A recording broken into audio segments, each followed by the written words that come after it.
1 Samuel 1. There was a certain man of Ramathaim Zophim, of the hill country of Ephraim, whose name was Elkanah the son of Jeroham, son of Elihu, son of Tohu, son of Zuph, an Ephrathite. He had 2 wives. The name of the one was Hannah, and the name of the other Peninnah. And Peninnah had children, but Hannah had no children. Now this man used to go up year by year from his city to worship and to sacrifice to the Lord of hosts at Shiloh, where the 2 sons of Eli, Hophni and Phinehas, were priests of the Lord. On the day when Elkanah sacrificed, he would give portions to Peninnah his wife, and to all her sons and daughters. But to Hannah he gave a double portion, because he loved her, though the Lord had closed her womb. And her rival used to provoke her grievously to irritate her, because the Lord had closed her womb. So it went on year by year. As often as she went up to the house of the Lord, she used to provoke her. Therefore Hannah wept and would not eat. And Elkanah her husband said to her, Hannah, why do you weep? And why do you not eat? And why is your heart sad? Am I not more to you than 10 sons? After they had eaten and drunk in Shiloh, Hannah rose. Now Eli the priest was sitting on the seat beside the doorpost of the temple of the Lord. She was deeply distressed, and prayed to the Lord, and wept bitterly. And she vowed a vow, and said, O Lord of hosts, if you will indeed look on the affliction of your servant, and remember me, and not forget your servant, but will give to your servant a son, then I will give him to the Lord all the days of his life, and no razor shall touch his head. As she continued praying before the Lord, Eli observed her mouth. Hannah was speaking in her heart, only her lips moved, and her voice was not heard. Therefore Eli took her to be a drunken woman, and Eli said to her, How long will you go on being drunk? Put your wine away from you. But Hannah answered, No, my lord, I am a woman troubled in spirit. I have drunk neither wine nor strong drink, but I have been pouring out my soul before the Lord. Do not regard your servant as a worthless woman, for all along I have been speaking out of my great anxiety and vexation. Then Eli answered, Go in peace, and the God of Israel grant your petition that you have made to him. And she said, Let your servant find favor in your eyes. Then the woman went her way and ate, and her face was no longer sad. They rose early in the morning and worshipped before the Lord. Then they went back to their house at Ramah, and Elkanah knew Hannah his wife, and the Lord remembered her. And in due time Hannah conceived and bore a son, and she called his name Samuel, for she said, I have asked for him from the Lord. The man Elkanah and all his house went up to offer to the Lord the yearly sacrifice, and to pay his vow. But Hannah did not go up, for she said to her husband, As soon as the child is weaned, I will bring him, so that he may appear in the presence of the Lord, and dwell there forever. Elkanah her husband said to her, Do what seems best to you. Wait until you have weaned him. Only may the Lord establish his word. So the woman remained and nursed her son until she weaned him. And when she had weaned him, she took him up with her, along with a 3-year-old bull, an ephah of flour, and a skin of wine, and she brought him to the house of the Lord at Shiloh. And the child was young. Then they slaughtered the bull, and they brought the child to Eli. And she said, O my lord, as you live, my lord, I am the woman who was standing here in your presence praying to the Lord. For this child I prayed, and the Lord has granted me my petition that I made to him. Therefore I have lent him to the Lord. As long as he lives, he is lent to the Lord. And he worshipped the Lord there.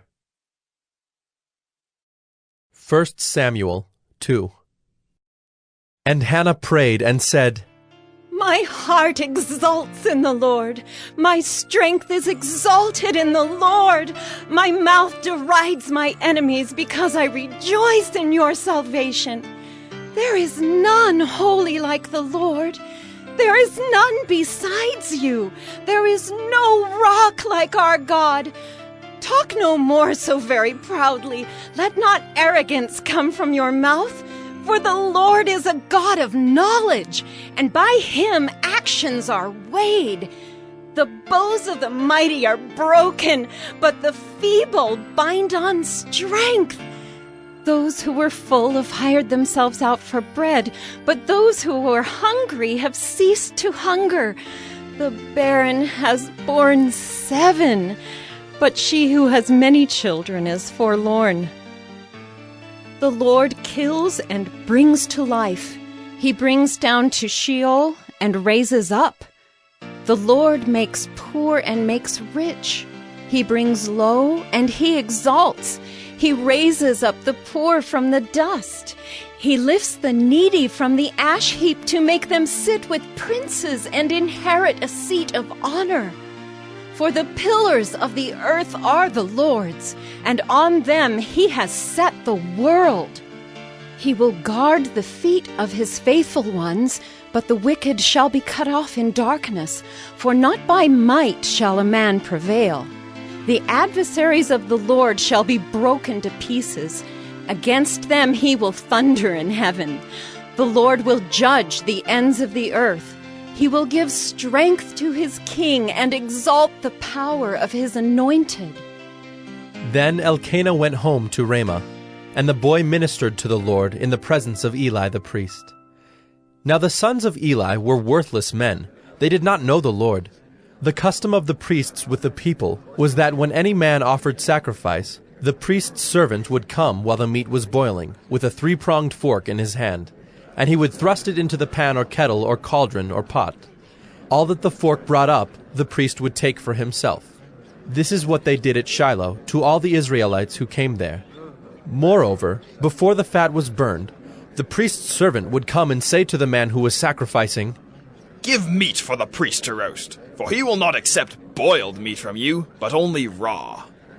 And if the man said to him, "Let them burn the fat first, and then take as much as you wish," he would say, "No, you must give it now, and if not, I will take it by force." Thus the sin of the young men was very great in the sight of the Lord, for the men treated the offering of the Lord with contempt. Samuel was ministering before the Lord, a boy clothed with a linen ephod. And his mother used to make for him a little robe and take it to him each year when she went up with her husband to offer the yearly sacrifice. Then Eli would bless Elkanah and his wife, and say, "May the Lord give you children by this woman, for the petition she asked of the Lord." So then they would return to their home. Indeed, the Lord visited Hannah, and she conceived and bore 3 sons and 2 daughters. And the young man Samuel grew in the presence of the Lord.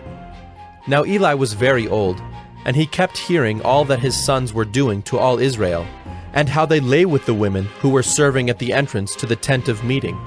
And he said to them, "Why do you do such things? For I hear of your evil dealings from all the people. No, my sons, it is no good report that I hear the people of the Lord spreading abroad. If someone sins against a man, God will mediate for him. But if someone sins against the Lord, who can intercede for him?" But they would not listen to the voice of their father, for it was the will of the Lord to put them to death. Now the young man Samuel continued to grow both in stature and in favor with the Lord, and also with man. And there came a man of God to Eli, and said to him, "Thus the Lord has said, Did I indeed reveal myself to the house of your father when they were in Egypt, subject to the house of Pharaoh? Did I choose him out of all the tribes of Israel to be my priest, to go up to my altar, to burn incense, to wear an ephod before me? I gave to the house of your father all my offerings by fire from the people of Israel. Why then do you scorn my sacrifices and my offerings that I commanded, and honor your sons above me by fattening yourselves on the choicest parts of every offering of my people Israel? Therefore the Lord, the God of Israel, declares, I promised that your house and the house of your father should go in and out before me forever.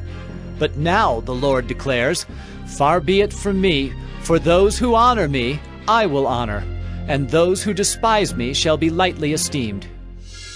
Behold, the days are coming when I will cut off your strength and the strength of your father's house, so that there will not be an old man in your house. Then in distress you will look with envious eye on all the prosperity that shall be bestowed on Israel, and there shall not be an old man in your house forever. The only one of you whom I shall not cut off from my altar shall be spared to weep his eyes out, to grieve his heart, and all the descendants of your house shall die by the sword of men. And this that shall come upon your 2 sons, Hophni and Phinehas, shall be the sign to you. Both of them shall die on the same day. And I will raise up for myself a faithful priest, who shall do according to what is in my heart and in my mind. And I will build him a sure house, and he shall go in and out before my anointed forever. And everyone who is left in your house shall come to implore him for a piece of silver or a loaf of bread, and shall say, Please, put me in one of the priest's places, that I may eat a morsel of bread. 1 Samuel 3. Now the young man Samuel was ministering to the Lord under Eli. And the word of the Lord was rare in those days. There was no frequent vision. At that time Eli, whose eyesight had begun to grow dim so that he could not see, was lying down in his own place. The lamp of God had not yet gone out, and Samuel was lying down in the temple of the Lord, where the ark of God was. Then the Lord called Samuel, and he said, Here I am. And ran to Eli, and said, Here I am, for you called me.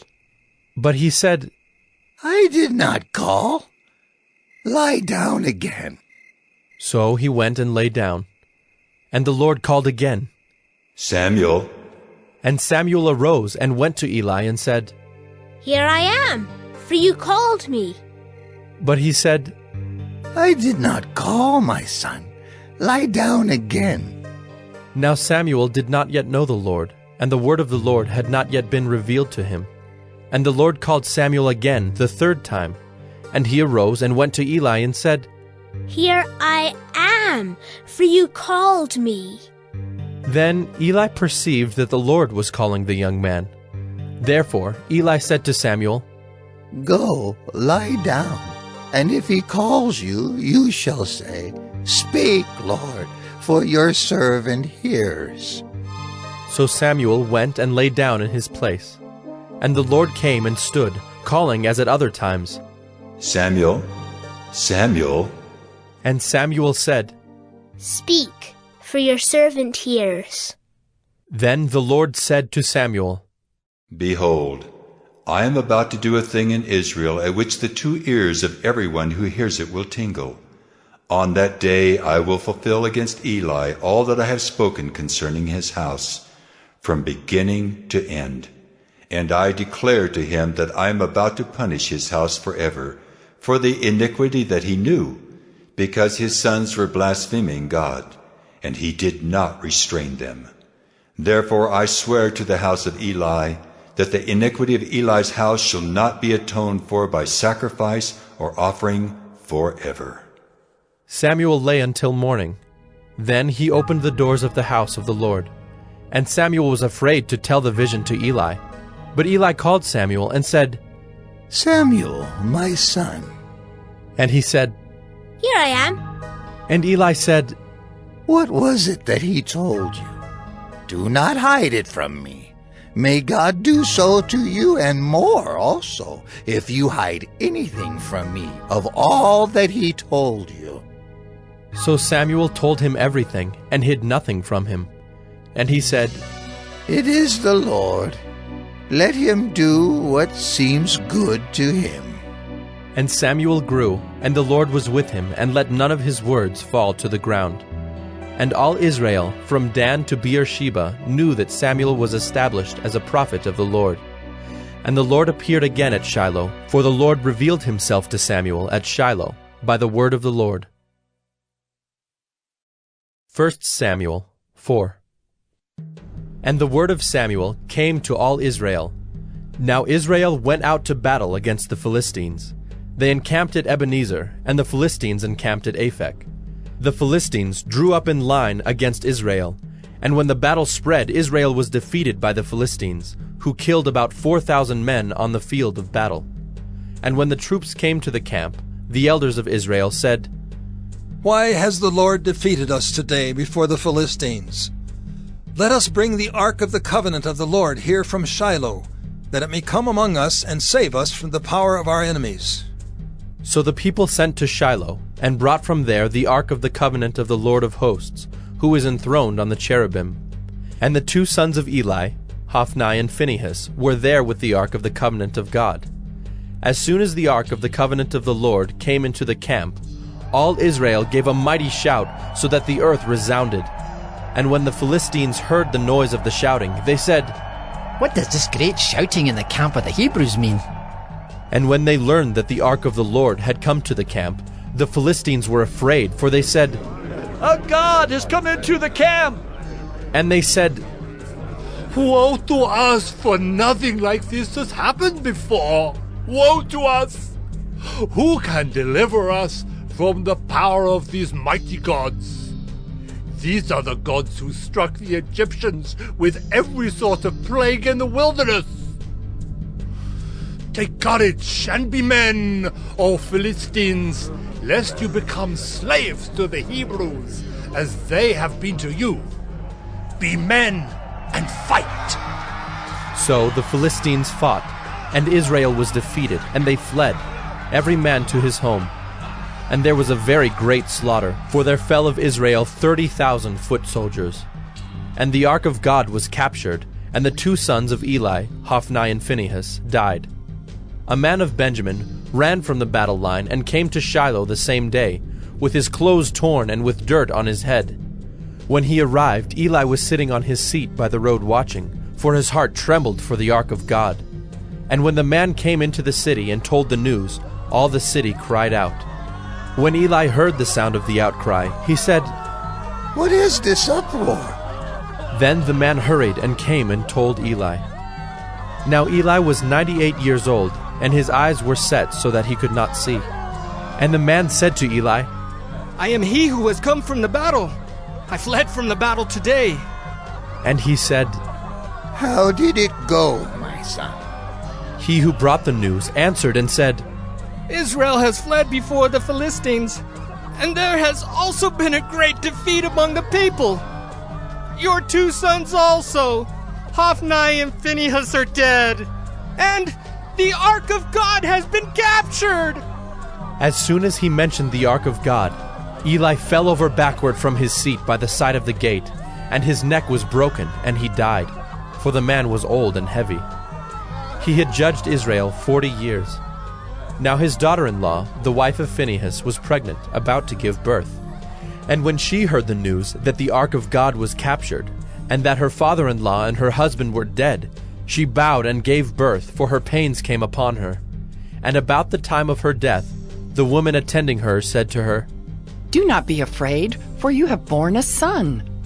But she did not answer or pay attention, and she named the child Ichabod, saying, "The glory has departed from Israel," because the ark of God had been captured, and because of her father-in-law and her husband. And she said, "The glory has departed from Israel, for the ark of God has been captured." 1 Samuel 5. When the Philistines captured the ark of God, they brought it from Ebenezer to Ashdod. Then the Philistines took the ark of God and brought it into the house of Dagon, and set it up beside Dagon. And when the people of Ashdod rose early the next day, behold, Dagon had fallen face downward on the ground before the ark of the Lord. So they took Dagon and put him back in his place. But when they rose early on the next morning, behold, Dagon had fallen face downward on the ground before the ark of the Lord, and the head of Dagon and both his hands were lying cut off on the threshold. Only the trunk of Dagon was left to him. This is why the priests of Dagon, and all who enter the house of Dagon, do not tread on the threshold of Dagon in Ashdod to this day. The hand of the Lord was heavy against the people of Ashdod, and he terrified and afflicted them with tumors, both Ashdod and its territory. And when the men of Ashdod saw how things were, they said, "The ark of the God of Israel must not remain with us, for his hand is hard against us and against Dagon our God." So they sent and gathered together all the lords of the Philistines, and said, "What shall we do with the ark of the God of Israel?" They answered, "Let the ark of the God of Israel be brought around to Gath." So they brought the ark of the God of Israel there. But after they had brought it around, the hand of the Lord was against the city, causing a very great panic, and he afflicted the men of the city, both young and old, so that tumors broke out on them. So they sent the ark of God to Ekron. But as soon as the ark of God came to Ekron, the people of Ekron cried out, "They have brought around to us the ark of the God of Israel to kill us and our people." They sent, therefore, and gathered together all the lords of the Philistines, and said, "Send away the ark of the God of Israel, and let it return to its own place, that it may not kill us and our people." For there was a deathly panic throughout the whole city. The hand of God was very heavy there. The men who did not die were struck with tumors, and the cry of the city went up to heaven. 1 Samuel 6. The ark of the Lord was in the country of the Philistines 7 months. And the Philistines called for the priests and the diviners, and said, "What shall we do with the ark of the Lord? Tell us with what we shall send it to its place." They said, "If you send away the ark of the God of Israel, do not send it empty, but by all means return him a guilt offering. Then you will be healed, and it will be known to you why his hand does not turn away from you." And they said, "What is the guilt offering that we shall return to him?" They answered, 5 golden tumors and 5 golden mice, according to the number of the lords of the Philistines. For the same plague was on all of you and on your lords. So you must make images of your tumors and images of your mice that ravage the land, and give glory to the God of Israel. Perhaps he will lighten his hand from off you and your gods and your land. Why should you harden your hearts as the Egyptians and Pharaoh hardened their hearts? After he had dealt severely with them, did they not send the people away, and they departed? Now then, take and prepare a new cart, and 2 milk cows on which there has never come a yoke, and yoke the cows to the cart, but take their calves home away from them. And take the ark of the Lord, and place it on the cart, and put in a box at its side the figures of gold, which you are returning to him as a guilt offering. Then send it off, and let it go its way, and watch. If it goes up on the way to its own land, to Beth-Shemesh, then it is he who has done us this great harm. But if not, then we shall know that it is not his hand that struck us. It happened to us by coincidence." The men did so, and took 2 milk cows, and yoked them to the cart, and shut up their calves at home. And they put the ark of the Lord on the cart, and the box with the golden mice, and the images of their tumors. And the cows went straight in the direction of Beth-Shemesh, along one highway, lowing as they went. They turned neither to the right nor to the left, and the lords of the Philistines went after them as far as the border of Beth-Shemesh. Now the people of Beth-Shemesh were reaping their wheat harvest in the valley. And when they lifted up their eyes and saw the ark, they rejoiced to see it. The cart came into the field of Joshua of Beth-Shemesh and stopped there. A great stone was there, and they split up the wood of the cart and offered the cows as a burnt offering to the Lord. And the Levites took down the ark of the Lord and the box that was beside it, in which were the golden figures, and set them upon the great stone. And the men of Beth-Shemesh offered burnt offerings and sacrificed sacrifices on that day to the Lord. And when the 5 lords of the Philistines saw it, they returned that day to Ekron. These are the golden tumors that the Philistines returned as a guilt offering to the Lord: 1 for Ashdod, 1 for Gaza, 1 for Ashkelon, 1 for Gath, 1 for Ekron, and the golden mice according to the number of all the cities of the Philistines, belonging to the 5 lords, both fortified cities and unwalled villages. The great stone beside which they set down the ark of the Lord is a witness to this day in the field of Joshua of Beth-Shemesh. And he struck some of the men of Beth-Shemesh, because they looked upon the ark of the Lord.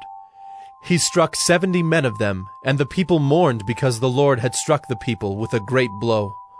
Then the men of Beth-Shemesh said, Who is able to stand before the Lord, this holy God? And to whom shall he go up away from us?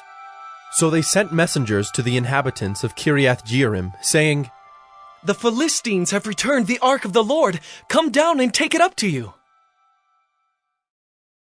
1 Samuel 7. And the men of Kiriath-Jearim came and took up the ark of the Lord, and brought it to the house of Abinadab on the hill. And they consecrated his son Eleazar to have charge of the ark of the Lord. From the day that the ark was lodged at Kiriath-Jearim, a long time passed, some 20 years, and all the house of Israel lamented after the Lord. And Samuel said to all the house of Israel, If you are returning to the Lord with all your heart, then put away the foreign gods and the Ashtaroth from among you, and direct your heart to the Lord, and serve him only, and he will deliver you out of the hand of the Philistines. So the people of Israel put away the Baals and the Ashtaroth, and they served the Lord only. Then Samuel said, Gather all Israel at Mizpah, and I will pray to the Lord for you. So they gathered at Mizpah, and drew water and poured it out before the Lord, and fasted on that day, and said there, We have sinned against the Lord. And Samuel judged the people of Israel at Mizpah. Now when the Philistines heard that the people of Israel had gathered at Mizpah, the lords of the Philistines went up against Israel. And when the people of Israel heard of it, they were afraid of the Philistines. And the people of Israel said to Samuel, Do not cease to cry out to the Lord our God for us, that he may save us from the hand of the Philistines. So Samuel took a nursing lamb and offered it as a whole burnt offering to the Lord. And Samuel cried out to the Lord for Israel, and the Lord answered him. As Samuel was offering up the burnt offering, the Philistines drew near to attack Israel. But the Lord thundered with a mighty sound that day against the Philistines, and threw them into confusion, and they were routed before Israel.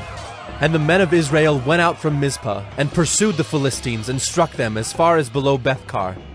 Then Samuel took a stone, and set it up between Mizpah and Shen, and called its name Ebenezer.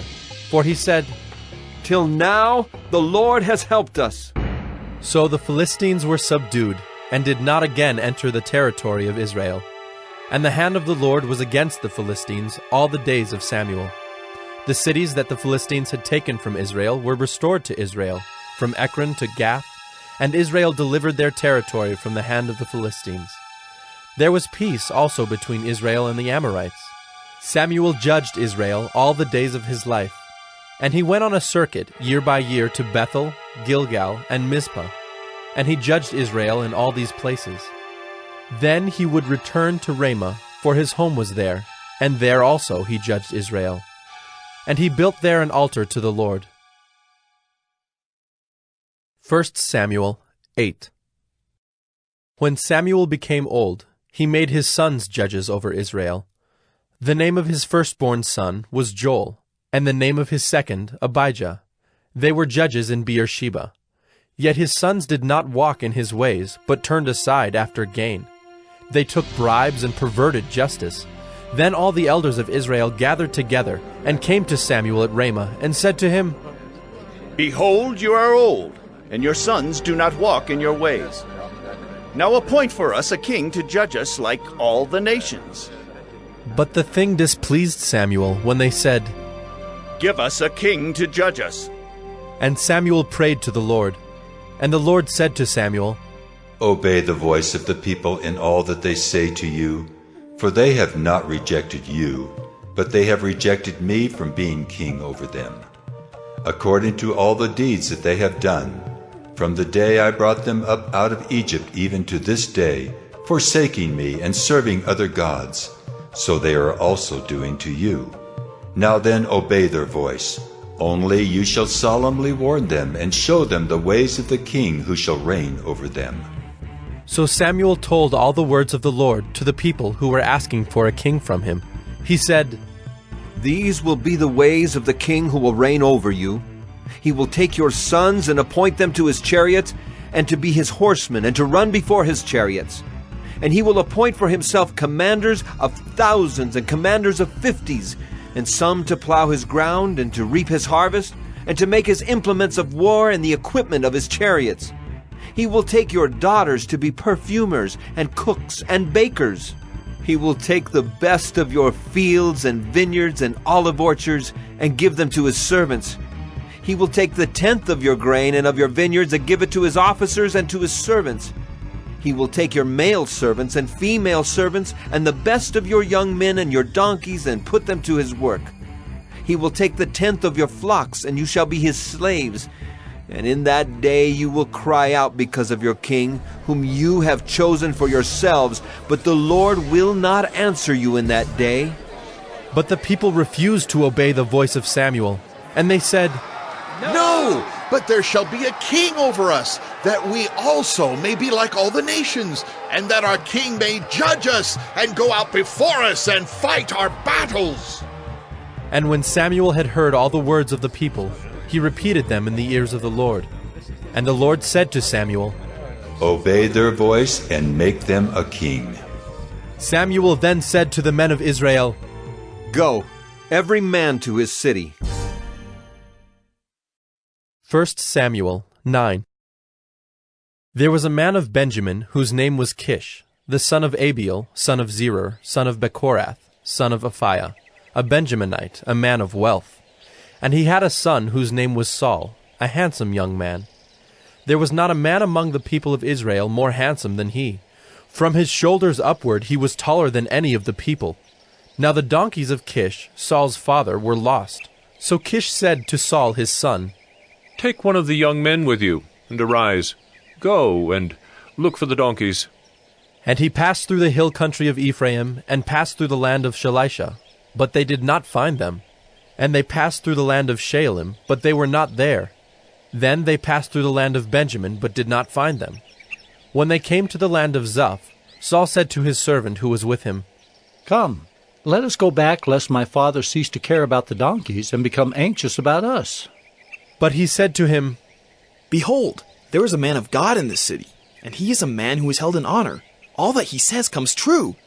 So now let us go there. Perhaps he can tell us the way we should go. Then Saul said to his servant, But if we go, what can we bring the man? For the bread in our sacks is gone, and there is no present to bring to the man of God. What do we have? The servant answered Saul again, Here, I have with me 1/4 of a shekel of silver, and I will give it to the man of God to tell us our way. Formerly in Israel, when a man went to inquire of God, he said, Come, let us go to the seer, for today's prophet was formerly called a seer. And Saul said to his servant, Well said. Come, let us go. So they went to the city where the man of God was. As they went up the hill to the city, they met young women coming out to draw water, and said to them, Is the seer here? They answered, He is. Behold, he is just ahead of you. Hurry! He has come just now to the city, because the people have a sacrifice today on the high place. As soon as you enter the city, you will find him before he goes up to the high place to eat. For the people will not eat till he comes, since he must bless the sacrifice. Afterward, those who are invited will eat. Now go up, for you will meet him immediately. So they went up to the city. As they were entering the city, they saw Samuel coming out toward them on his way up to the high place. Now the day before Saul came, the Lord had revealed to Samuel, Tomorrow, about this time, I will send to you a man from the land of Benjamin, and you shall anoint him to be prince over my people Israel. He shall save my people from the hand of the Philistines. For I have seen my people, because their cry has come to me. When Samuel saw Saul, the Lord told him, Here is the man of whom I spoke to you. He it is who shall restrain my people. Then Saul approached Samuel in the gate and said, Tell me, where is the house of the seer? Samuel answered Saul, I am the seer. Go up before me to the high place. For today you shall eat with me, and in the morning I will let you go and will tell you all that is on your mind. As for your donkeys that were lost 3 days ago, do not set your mind on them, for they have been found. And for whom is all that is desirable in Israel? Is it not for you and for all your father's house? Saul answered, Am I not a Benjaminite, from the least of the tribes of Israel? And is not my clan the humblest of all the clans of the tribe of Benjamin? Why then have you spoken to me in this way? Then Samuel took Saul and his young man, and brought them into the hall, and gave them a place at the head of those who had been invited, who were about 30 persons.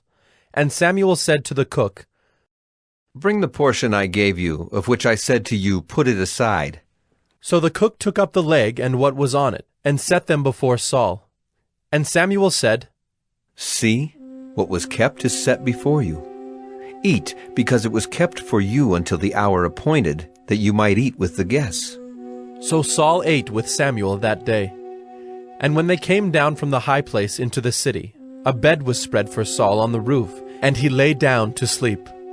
Then at the break of dawn, Samuel called to Saul on the roof, Up, that I may send you on your way.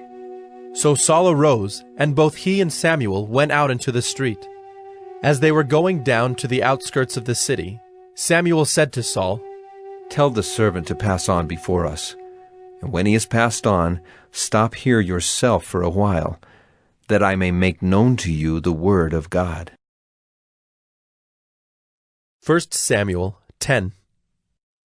Then Samuel took a flask of oil, and poured it on his head, and kissed him, and said, Has not the Lord anointed you to be prince over his people Israel?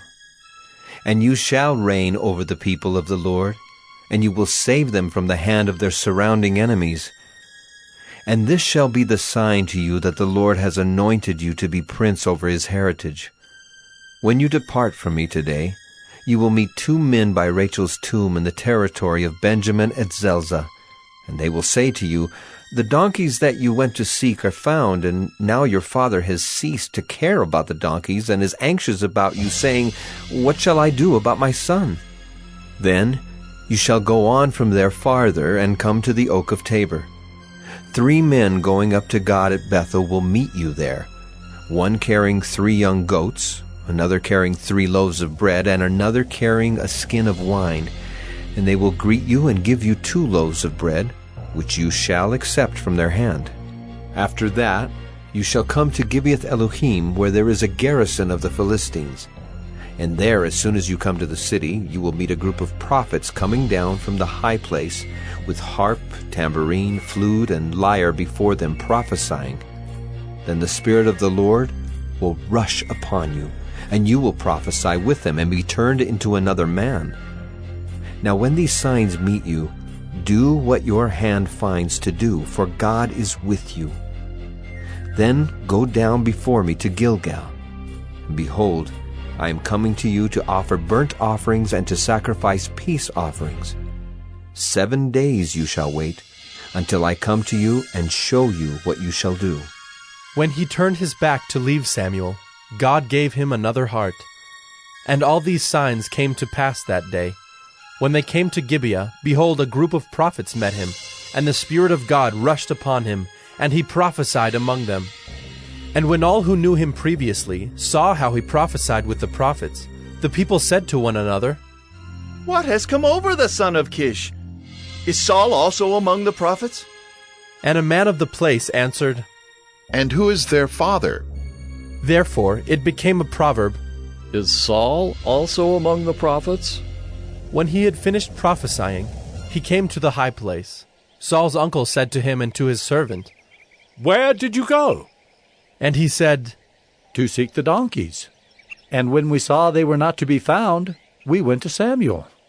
And Saul's uncle said, Please tell me what Samuel said to you. And Saul said to his uncle, He told us plainly that the donkeys had been found. But about the matter of the kingdom, of which Samuel had spoken, he did not tell him anything. Now Samuel called the people together to the Lord at Mizpah, and he said to the people of Israel, Thus says the Lord, the God of Israel, I brought up Israel out of Egypt, and I delivered you from the hand of the Egyptians and from the hand of all the kingdoms that were oppressing you. But today you have rejected your God, who saves you from all your calamities and your distresses, and you have said to him, Set a king over us. Now therefore present yourselves before the Lord by your tribes and by your thousands.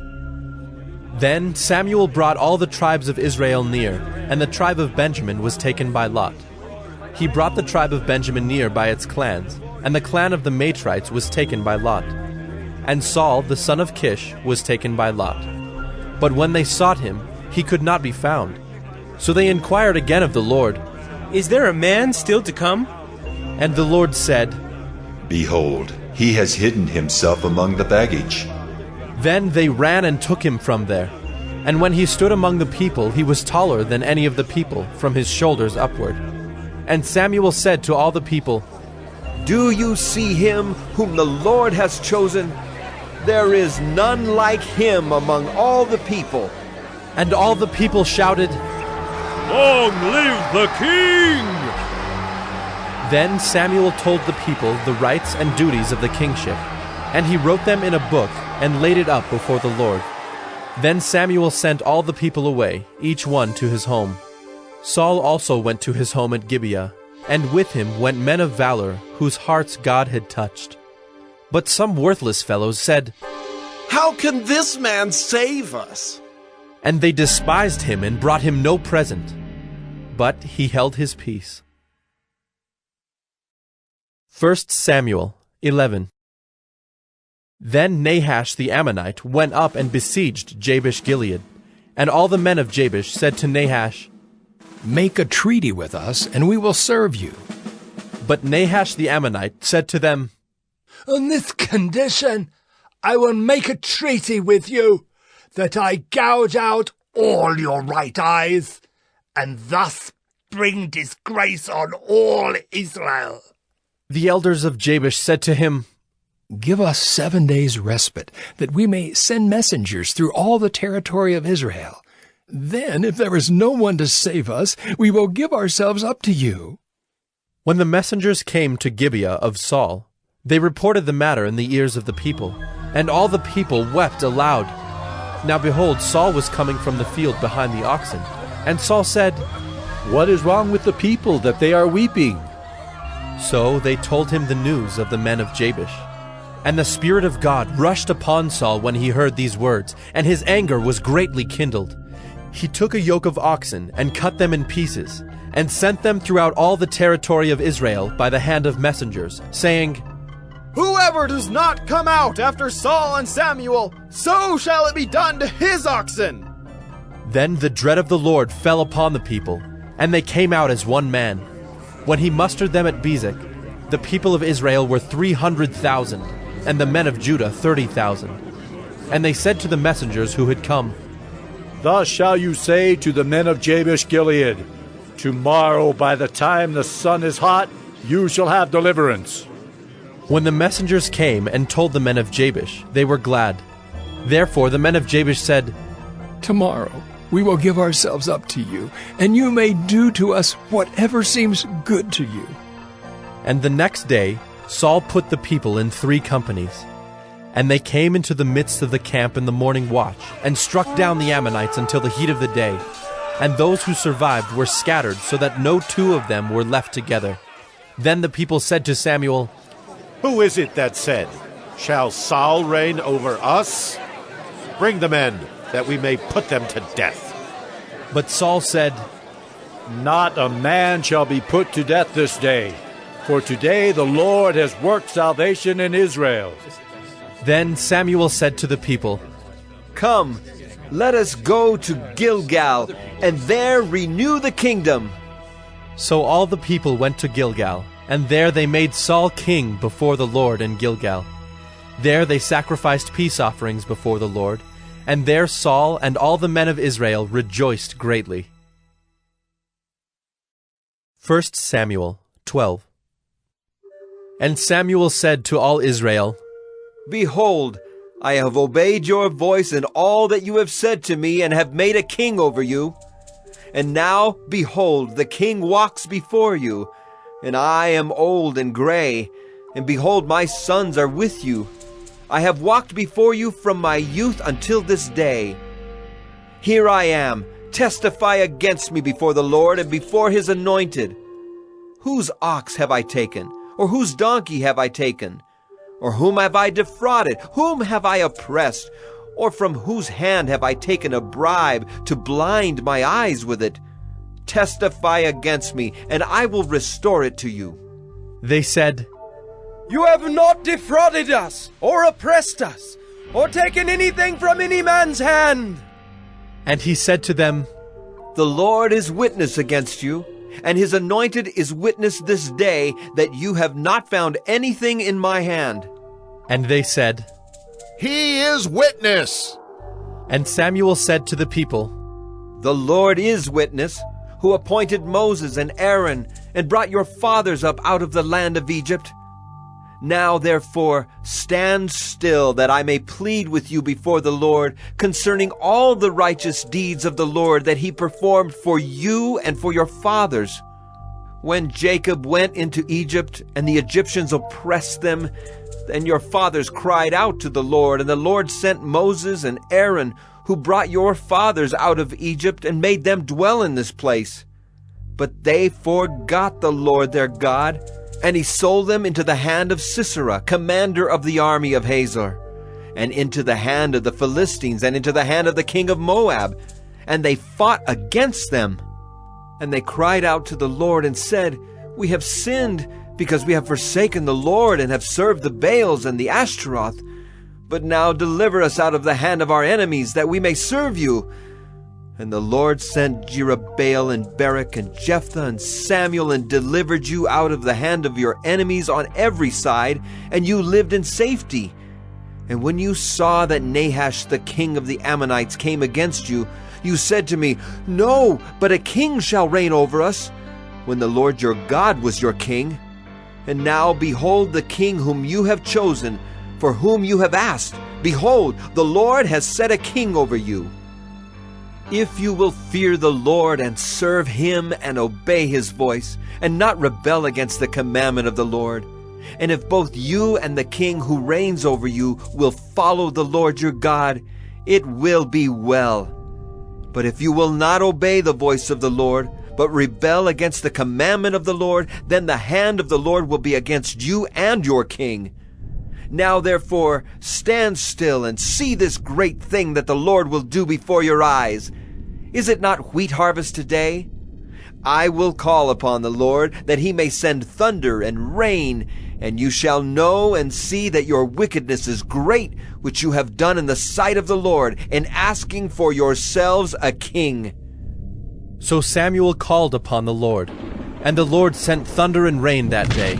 And all the people greatly feared the Lord and Samuel. And all the people said to Samuel, "Pray for your servants to the Lord your God, that we may not die. For we have added to all our sins this evil, to ask for ourselves a king." And Samuel said to the people, "Do not be afraid. You have done all this evil. Yet do not turn aside from following the Lord, but serve the Lord with all your heart. And do not turn aside after empty things that cannot profit or deliver, for they are empty.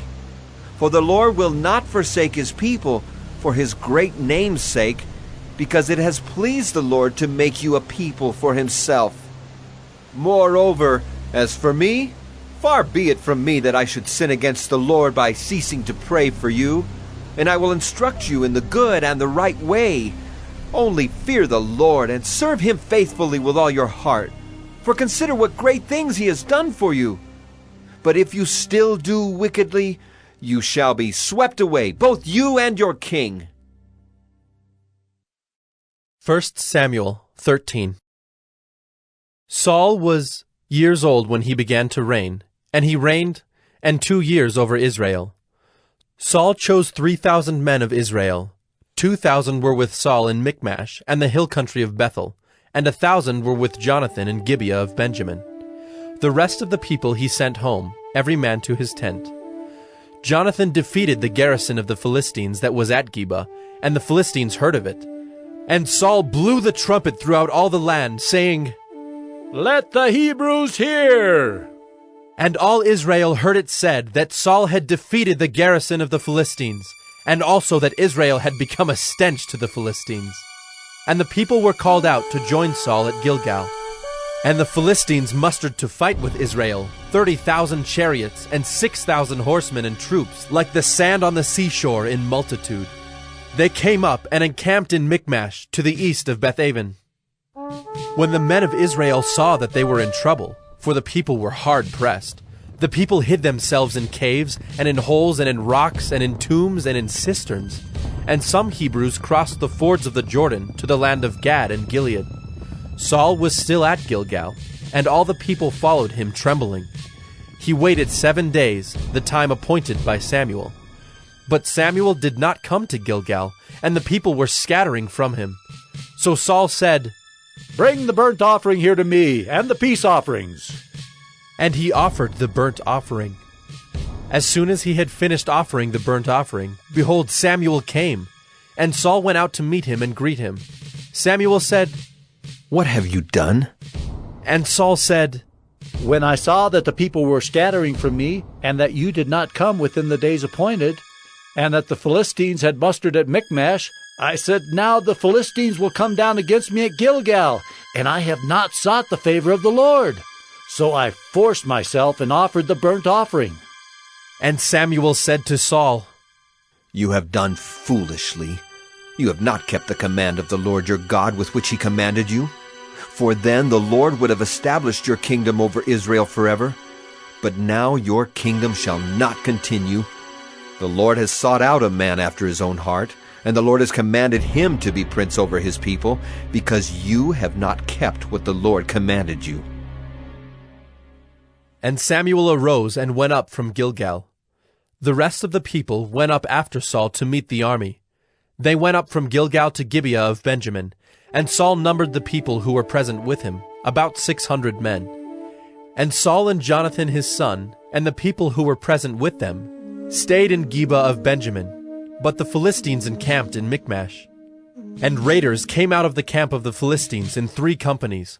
One company turned toward Ophrah to the land of Shual, another company turned toward Beth-horon, and another company turned toward the border that looks down on the valley of Zeboim, toward the wilderness. Now there was no blacksmith to be found throughout all the land of Israel, for the Philistines said, "Lest the Hebrews make themselves swords or spears." But every one of the Israelites went down to the Philistines to sharpen his plowshare, his mattock, his axe, or his sickle. And the charge was 2/3 of a shekel for the plowshares and for the mattocks, and 1/3 of a shekel for sharpening the axes and for setting the goads. So on the day of the battle there was neither sword nor spear found in the hand of any of the people with Saul and Jonathan, but Saul and Jonathan his son had them. And the garrison of the Philistines went out to the pass of Michmash. 1 Samuel 14. One day Jonathan, the son of Saul, said to the young man who carried his armor, "Come, let us go over to the Philistine garrison on the other side." But he did not tell his father. Saul was staying in the outskirts of Gibeah in the pomegranate cave at Migron. The people who were with him were about 600 men, including Ahijah the son of Ahitub, Ichabod's brother, son of Phinehas, son of Eli, the priest of the Lord in Shiloh, wearing an ephod. And the people did not know that Jonathan had gone. Within the passes by which Jonathan sought to go over to the Philistine garrison, there was a rocky crag on the one side and a rocky crag on the other side.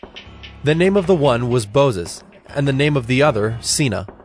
The one crag rose on the north in front of Michmash, and the other on the south in front of Geba.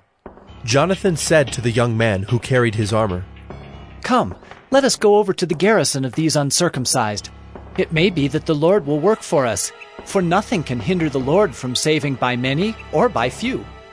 And his armor-bearer said to him, "Do all that is in your heart. Do as you wish. Behold, I am with you heart and soul." Then Jonathan said, "Behold, we will cross over to the men, and we will show ourselves to them. If they say to us, 'Wait until we come to you,' then we will stand still in our place, and we will not go up to them. But if they say, 'Come up to us,' then we will go up, for the Lord has given them into our hand, and this shall be the sign to us." So both of them showed themselves to the garrison of the Philistines. And the Philistines said, "Look, Hebrews are coming out of the holes where they have hidden themselves." And the men of the garrison hailed Jonathan and his armor-bearer, and said, "Come up to us, and we will show you a thing." And Jonathan said to his armor-bearer, "Come up after me, for the Lord has given them into the hand of Israel." Then Jonathan climbed up on his hands and feet, and his armor-bearer after him. And they fell before Jonathan, and his armor-bearer killed them after him. And that first strike which Jonathan and his armor-bearer made killed about 20 men within, as it were half a furrow's length in an acre of land. And there was a panic in the camp, in the field, and among all the people. The garrison and even the raiders trembled, the earth quaked, and it became a very great panic. And the watchmen of Saul and Gibeah of Benjamin looked, and behold, the multitude was dispersing here and there. Then Saul said to the people who were with him, "Count, and see who has gone from us." And when they had counted, behold, Jonathan and his armor-bearer were not there. So Saul said to Ahijah, "Bring the ark of God here." For the ark of God went at that time with the people of Israel. Now while Saul was talking to the priest, the tumult in the camp of the Philistines increased more and more. So Saul said to the priest, "Withdraw your hand." Then Saul and all the people who were with him rallied and went into the battle. And behold, every Philistine's sword was against his fellow, and there was very great confusion. Now the Hebrews who had been with the Philistines before that time, and who had gone up with them into the camp, even they also turned to be with the Israelites who were with Saul and Jonathan. Likewise, when all the men of Israel who had hidden themselves in the hill country of Ephraim heard that the Philistines were fleeing, they too followed hard after them in the battle. So the Lord saved Israel that day, and the battle passed beyond Beth-aven. And the men of Israel had been hard pressed that day. So Saul had laid an oath on the people, saying, "Cursed be the man who eats food until it is evening, and I am avenged on my enemies." So none of the people had tasted food. Now when all the people came to the forest, behold, there was honey on the ground. And when the people entered the forest, behold, the honey was dropping. But no one put his hand to his mouth, for the people feared the oath. But Jonathan had not heard his father charge the people with the oath. So he put out the tip of the staff that was in his hand, and dipped it in the honeycomb, and put his hand to his mouth, and his eyes became bright. Then one of the people said, "Your father strictly charged the people with an oath, saying, 'Cursed be the man who eats food this day.'" And the people were faint. Then Jonathan said, "My father has troubled the land. See how my eyes have become bright because I tasted a little of this honey? How much better if the people had eaten freely today of the spoil of their enemies that they found. For now the defeat among the Philistines has not been great." They struck down the Philistines that day from Michmash to Ajalon, and the people were very faint. The people pounced on the spoil, and took sheep and oxen and calves, and slaughtered them on the ground, and the people ate them with the blood. Then they told Saul, "Behold, the people are sinning against the Lord by eating with the blood." And he said, "You have dealt treacherously. Roll a great stone to me here." And Saul said, "Disperse yourselves among the people, and say to them, 'Let every man bring his ox or his sheep, and slaughter them here and eat. And do not sin against the Lord by eating with the blood.'" So every one of the people brought his ox with him that night, and they slaughtered them there. And Saul built an altar to the Lord. It was the first altar that he built to the Lord.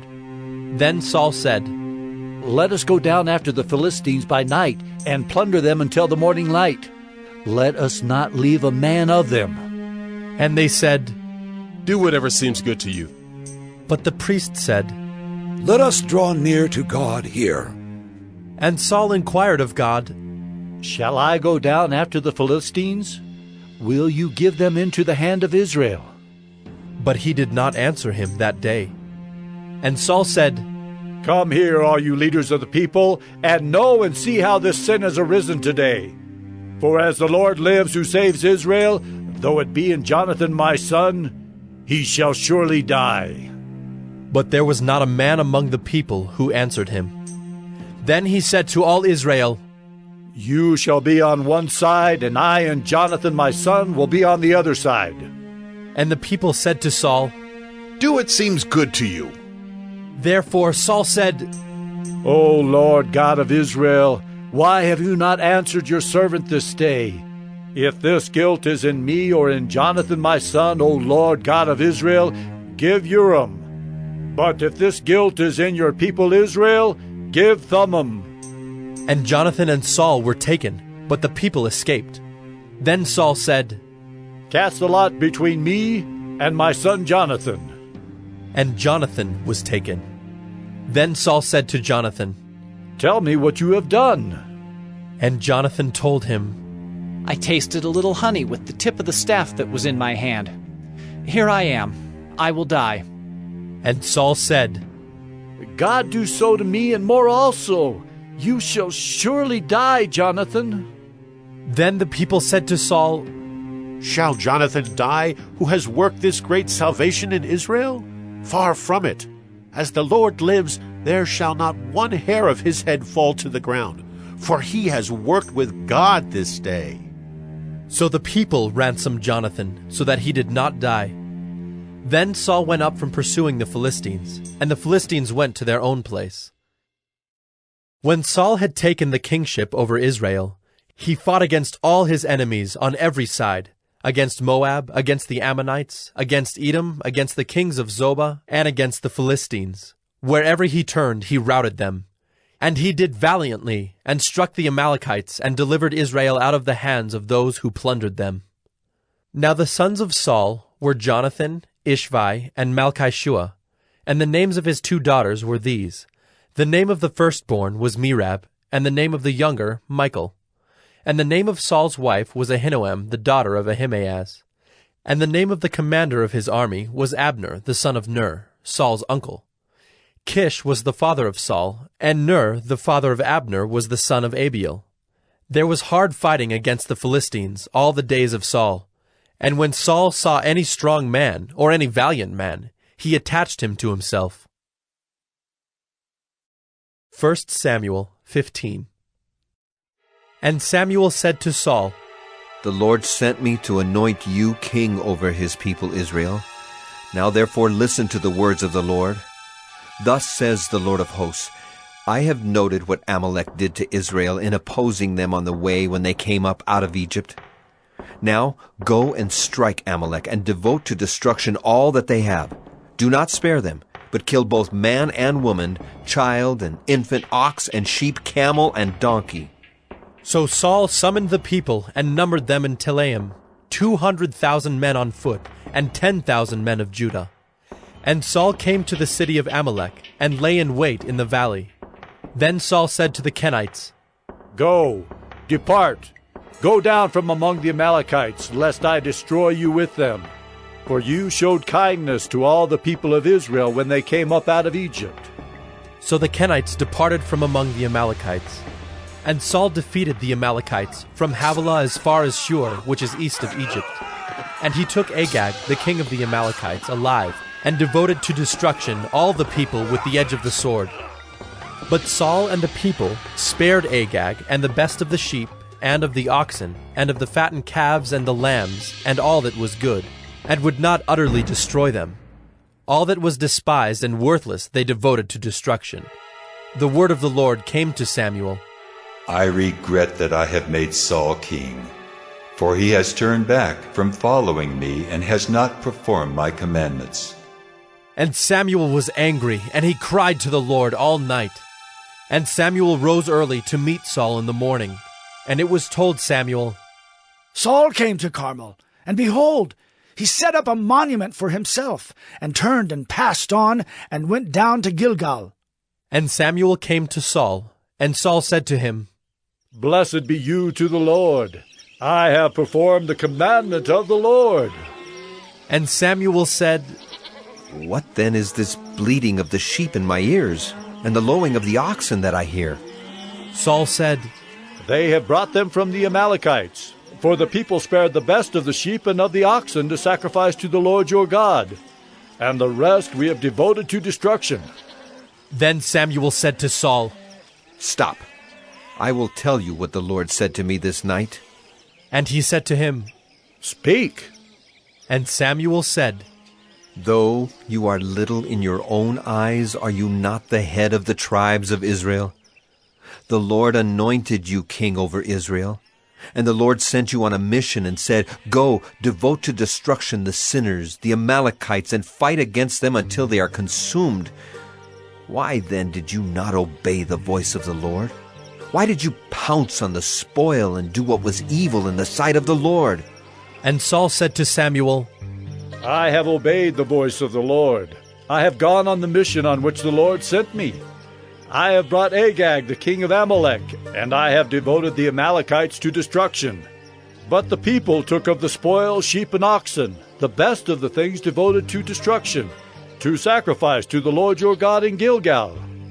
And Samuel said, Has the Lord as great delight in burnt offerings and sacrifices as in obeying the voice of the Lord? Behold, to obey is better than sacrifice, and to listen than the fat of rams. For rebellion is as the sin of divination, and presumption is as iniquity and idolatry. Because you have rejected the word of the Lord, he has also rejected you from being king. Saul said to Samuel, I have sinned, for I have transgressed the commandment of the Lord in your words, because I feared the people and obeyed their voice. Now therefore, please, pardon my sin and return with me, that I may worship the Lord.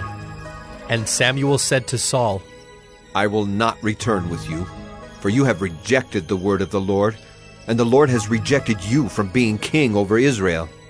As Samuel turned to go away, Saul seized the skirt of his robe, and it tore.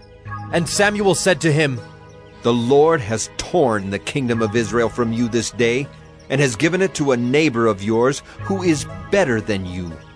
And also the glory of Israel will not lie or have regret, for he is not a man that he should have regret.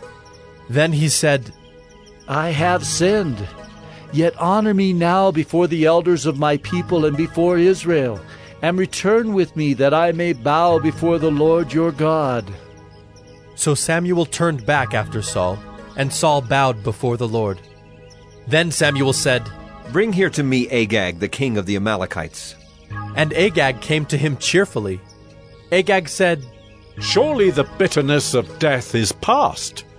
And Samuel said, As your sword has made women childless, so shall your mother be childless among women.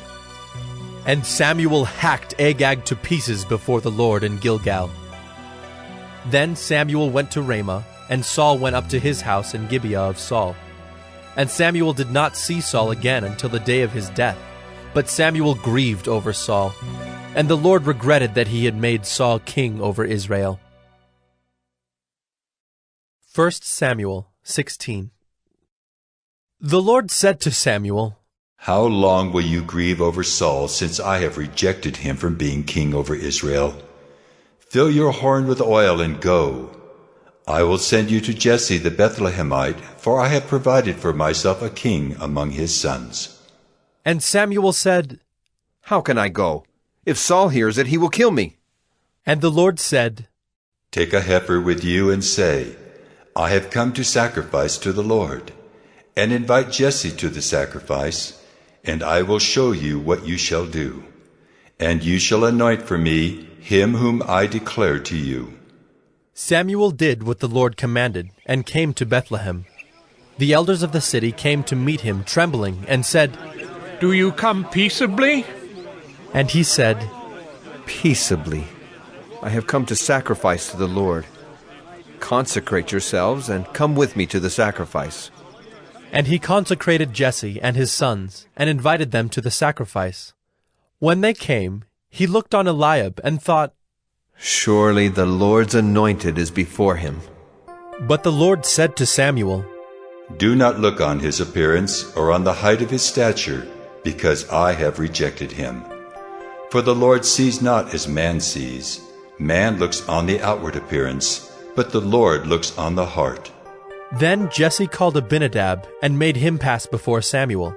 And he said, Neither has the Lord chosen this one. Then Jesse made Shammah pass by, and he said, Neither has the Lord chosen this one. And Jesse made 7 of his sons pass before Samuel. And Samuel said to Jesse, The Lord has not chosen these. Then Samuel said to Jesse, Are all your sons here? And he said, There remains yet the youngest, but behold, he is keeping the sheep. And Samuel said to Jesse, Send and get him, for we will not sit down till he comes here. And he sent and brought him in. Now he was ruddy and had beautiful eyes and was handsome. And the Lord said, Arise, anoint him, for this is he. Then Samuel took the horn of oil and anointed him in the midst of his brothers. And the Spirit of the Lord rushed upon David from that day forward. And Samuel rose up and went to Ramah. Now the Spirit of the Lord departed from Saul, and a harmful spirit from the Lord tormented him. And Saul's servants said to him, Behold now, a harmful spirit from God is tormenting you. Let our Lord now command your servants who are before you to seek out a man who is skillful in playing the lyre. And when the harmful spirit from God is upon you, he will play it, and you will be well. So Saul said to his servants, Provide for me a man who can play well, and bring him to me. One of the young men answered, Behold, I have seen a son of Jesse the Bethlehemite, who is skillful in playing, a man of valor, a man of war, prudent in speech, and a man of good presence, and the Lord is with him. Therefore Saul sent messengers to Jesse, and said, Send me David your son, who is with the sheep. And Jesse took a donkey laden with bread and a skin of wine and a young goat, and sent them by David his son to Saul. And David came to Saul and entered his service. And Saul loved him greatly, and he became his armor-bearer. And Saul sent to Jesse, saying, Let David remain in my service, for he has found favor in my sight. And whenever the harmful spirit from God was upon Saul, David took the lyre and played it with his hand. So Saul was refreshed and was well, and the harmful spirit departed from him. 1 Samuel 17. Now the Philistines gathered their armies for battle, and they were gathered at Soko, which belongs to Judah, and encamped between Soko and Azekah, in Ephes-dammim. And Saul and the men of Israel were gathered and encamped in the valley of Elah, and drew up in line of battle against the Philistines. And the Philistines stood on the mountain on the one side, and Israel stood on the mountain on the other side, with a valley between them. And there came out from the camp of the Philistines a champion named Goliath of Gath, whose height was 6 cubits and a span. He had a helmet of bronze on his head, and he was armed with a coat of mail, and the weight of the coat was 5,000 shekels of bronze. And he had bronze armor on his legs, and a javelin of bronze slung between his shoulders. The shaft of his spear was like a weaver's beam, and his spear's head weighed 600 shekels of iron. And his shield-bearer went before him. He stood and shouted to the ranks of Israel, Why have you come down to draw up for battle? Am I not a Philistine? And are you not servants of Saul? Choose a man for yourselves, and let him come down to me. If he is able to fight with me and kill me, then we will be your servants. But if I prevail against him and kill him, then you shall be our servants and serve us. And the Philistine said, I defy the ranks of Israel this day. Give me a man, that we may fight together. When Saul and all Israel heard these words of the Philistine, they were dismayed and greatly afraid. Now David was the son of an Ephrathite of Bethlehem in Judah, named Jesse, who had 8 sons. In the days of Saul, the man was already old and advanced in years. The 3 oldest sons of Jesse had followed Saul to the battle, and the names of his 3 sons who went to the battle were Eliab, the firstborn, and next to him Abinadab, and the third Shammah. David was the youngest. The 3 eldest followed Saul, but David went back and forth from Saul to feed his father's sheep at Bethlehem. For 40 days the Philistine came forward and took his stand, morning and evening. And Jesse said to David his son, Take for your brothers an ephah of this parched grain and these 10 loaves, and carry them quickly to the camp to your brothers. Also take these 10 cheeses to the commander of their 1,000. See if your brothers are well, and bring some token from them.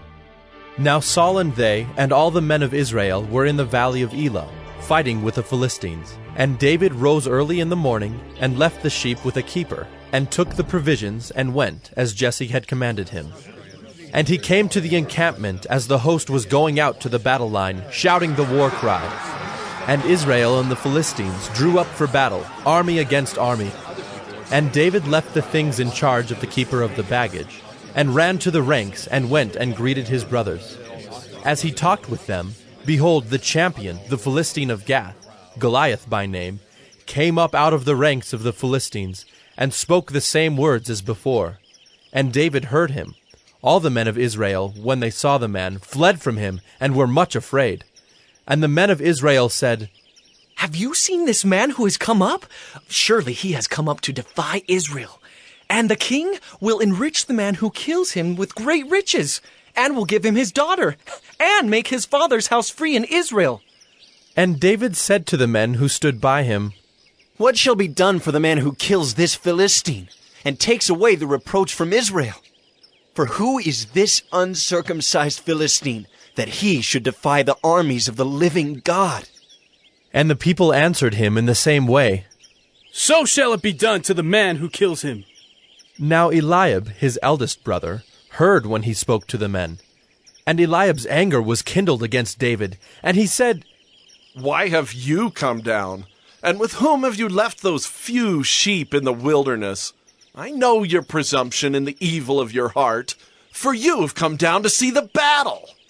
And David said, "What have I done now? Was it not but a word?" And he turned away from him toward another, and spoke in the same way, and the people answered him again as before. When the words that David spoke were heard, they repeated them before Saul, and he sent for him. And David said to Saul, "Let no man's heart fail because of him. Your servant will go and fight with this Philistine." And Saul said to David, "You are not able to go against this Philistine to fight with him, for you are but a youth, and he has been a man of war from his youth." But David said to Saul, "Your servant used to keep sheep for his father. And when there came a lion or a bear and took a lamb from the flock, I went after him and struck him and delivered it out of his mouth. And if he arose against me, I caught him by his beard and struck him and killed him. Your servant has struck down both lions and bears, and this uncircumcised Philistine shall be like one of them, for he has defied the armies of the living God." And David said, "The Lord who delivered me from the paw of the lion and from the paw of the bear will deliver me from the hand of this Philistine." And Saul said to David, "Go, and the Lord be with you." Then Saul clothed David with his armor. He put a helmet of bronze on his head, and clothed him with a coat of mail. And David strapped his sword over his armor. And he tried in vain to go, for he had not tested them. Then David said to Saul, "I cannot go with these, for I have not tested them." So David put them off. Then he took his staff in his hand, and chose 5 smooth stones from the brook, and put them in his shepherd's pouch. His sling was in his hand, and he approached the Philistine. And the Philistine moved forward and came near to David, with his shield-bearer in front of him. And when the Philistine looked and saw David, he disdained him, for he was but a youth, ruddy and handsome in appearance. And the Philistine said to David, "Am I a dog, that you come to me with sticks?" And the Philistine cursed David by his gods. The Philistine said to David, "Come to me, and I will give you flesh to the birds of the air, and to the beasts of the field." Then David said to the Philistine, "You come to me with a sword, and with a spear, and with a javelin, but I come to you in the name of the Lord of hosts, the God of the armies of Israel, whom you have defied. This day the Lord will deliver you into my hand, and I will strike you down and cut off your head. And I will give the dead bodies of the host of the Philistines this day to the birds of the air and to the wild beasts of the earth, that all the earth may know that there is a God in Israel, and that all this assembly may know that the Lord saves not with sword and spear, for the battle is the Lord's, and he will give you into our hand. When the Philistine arose and came and drew near to meet David, David ran quickly toward the battle line to meet the Philistine. And David put his hand in his bag, and took out a stone, and slung it, and struck the Philistine on his forehead. The stone sank into his forehead, and he fell on his face to the ground. So David prevailed over the Philistine with a sling and with a stone, and struck the Philistine and killed him. There was no sword in the hand of David. Then David ran and stood over the Philistine, and took his sword, and drew it out of its sheath, and killed him, and cut off his head with it. When the Philistines saw that their champion was dead, they fled. And the men of Israel and Judah rose with a shout, and pursued the Philistines as far as Gath and the gates of Ekron, so that the wounded Philistines fell on the way from Shaaraim as far as Gath and Ekron. And the people of Israel came back from chasing the Philistines, and they plundered their camp. And David took the head of the Philistine and brought it to Jerusalem, but he put his armor in his tent. As soon as Saul saw David go out against the Philistine, he said to Abner, the commander of the army, Abner, whose son is this youth? And Abner said, As your soul lives, O king, I do not know. And the king said, Inquire whose son the boy is. And as soon as David returned from the striking down of the Philistine, Abner took him and brought him before Saul with the head of the Philistine in his hand. And Saul said to him, Whose son are you, young man? And David answered, I am the son of your servant Jesse the Bethlehemite. 1 Samuel 18. As soon as he had finished speaking to Saul, the soul of Jonathan was knit to the soul of David, and Jonathan loved him as his own soul. And Saul took him that day, and would not let him return to his father's house. Then Jonathan made a covenant with David, because he loved him as his own soul. And Jonathan stripped himself of the robe that was on him, and gave it to David, and his armor, and even his sword, and his bow, and his belt. And David went out, and was successful wherever Saul sent him, so that Saul set him over the men of war. And this was good in the sight of all the people, and also in the sight of Saul's servants. As they were coming home, when David returned from striking down the Philistine, the women came out of all the cities of Israel, singing and dancing, to meet King Saul with tambourines, with songs of joy, and with musical instruments. And the women sang to one another as they celebrated, Saul has struck down his thousands, and David his 10,000s. And Saul was very angry, and this saying displeased him. He said, They have ascribed to David 10,000s, and to me they have ascribed thousands. And what more can he have but the kingdom? And Saul eyed David from that day on. The next day, a harmful spirit from God rushed upon Saul, and he raved within his house while David was playing the lyre, as he did day by day. Saul had his spear in his hand, and Saul hurled the spear, for he thought, I will pin David to the wall. But David evaded him twice. Saul was afraid of David, because the Lord was with him, but had departed from Saul. So Saul removed him from his presence, and made him a commander of 1,000. And he went out and came in before the people. And David had success in all his undertakings, for the Lord was with him. And when Saul saw that he had great success, he stood in fearful awe of him. But all Israel and Judah loved David, for he went out and came in before them. Then Saul said to David, Here is my elder daughter Merab. I will give her to you for a wife. Only be valiant for me and fight the Lord's battles. For Saul thought, Let not my hand be against him, but let the hand of the Philistines be against him. And David said to Saul, Who am I, and who are my relatives, my father's clan in Israel, that I should be son-in-law to the king? But at the time when Merab, Saul's daughter, should have been given to David, she was given to Adriel the Maholathite for a wife. Now Saul's daughter Michal loved David, and they told Saul, and the thing pleased him. Saul thought, Let me give her to him, that she may be a snare for him, and that the hand of the Philistines may be against him. Therefore Saul said to David a second time, You shall now be my son-in-law. And Saul commanded his servants, Speak to David in private, and say, Behold, the king has delight in you, and all his servants love you. Now then, become the king's son-in-law. And Saul's servants spoke those words in the ears of David. And David said, Does it seem to you a little thing to become the king's son-in-law, since I am a poor man and have no reputation? And the servants of Saul told him, Thus and so did David speak.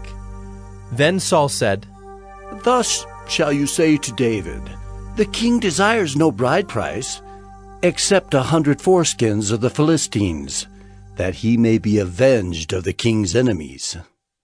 Now Saul thought to make David fall by the hand of the Philistines. And when his servants told David these words, it pleased David well to be the king's son-in-law. Before the time had expired, David arose and went, along with his men, and killed 200 of the Philistines. And David brought their foreskins, which were given in full number to the king, that he might become the king's son-in-law. And Saul gave him his daughter Michal for a wife. But when Saul saw and knew that the Lord was with David, and that Michal, Saul's daughter, loved him, Saul was even more afraid of David. So Saul was David's enemy continually. Then the princes of the Philistines came out to battle, and as often as they came out, David had more success than all the servants of Saul, so that his name was highly esteemed. 1 Samuel 19. And Saul spoke to Jonathan his son, and to all his servants, that they should kill David. But Jonathan, Saul's son, delighted much in David. And Jonathan told David, Saul, my father, seeks to kill you. Therefore be on your guard in the morning. Stay in a secret place and hide yourself. And I will go out and stand beside my father in the field where you are. And I will speak to my father about you. And if I learn anything, I will tell you. And Jonathan spoke well of David to Saul his father, and said to him, Let not the king sin against his servant David, because he has not sinned against you, and because his deeds have brought good to you. For he took his life in his hand, and he struck down the Philistine. And the Lord worked a great salvation for all Israel. You saw it and rejoiced. Why then will you sin against innocent blood by killing David without cause? And Saul listened to the voice of Jonathan. Saul swore, As the Lord lives, he shall not be put to death. And Jonathan called David, and Jonathan reported to him all these things. And Jonathan brought David to Saul, and he was in his presence as before. And there was war again. And David went out and fought with the Philistines, and struck them with a great blow, so that they fled before him. Then a harmful spirit from the Lord came upon Saul, as he sat in his house with his spear in his hand. And David was playing the lyre. And Saul sought to pin David to the wall with the spear, but he eluded Saul, so that he struck the spear into the wall. And David fled and escaped that night. Saul sent messengers to David's house to watch him, that he might kill him in the morning. But Michal, David's wife, told him, If you do not escape with your life tonight, tomorrow you will be killed. So Michal let David down through the window, and he fled away and escaped. Michal took an image and laid it on the bed, and put a pillow of goat's hair at its head, and covered it with the clothes. And when Saul sent messengers to take David, she said, He is sick. Then Saul sent the messengers to see David, saying, Bring him up to me in the bed, that I may kill him. And when the messengers came in, behold, the image was in the bed, with the pillow of goat's hair at its head. Saul said to Michal, Why have you deceived me thus, and let my enemy go, so that he has escaped? And Michal answered Saul, He said to me, Let me go. Why should I kill you? Now David fled and escaped, and he came to Samuel at Ramah, and told him all that Saul had done to him. And he and Samuel went and lived at Naioth. And it was told Saul, Behold, David is at Naioth in Ramah.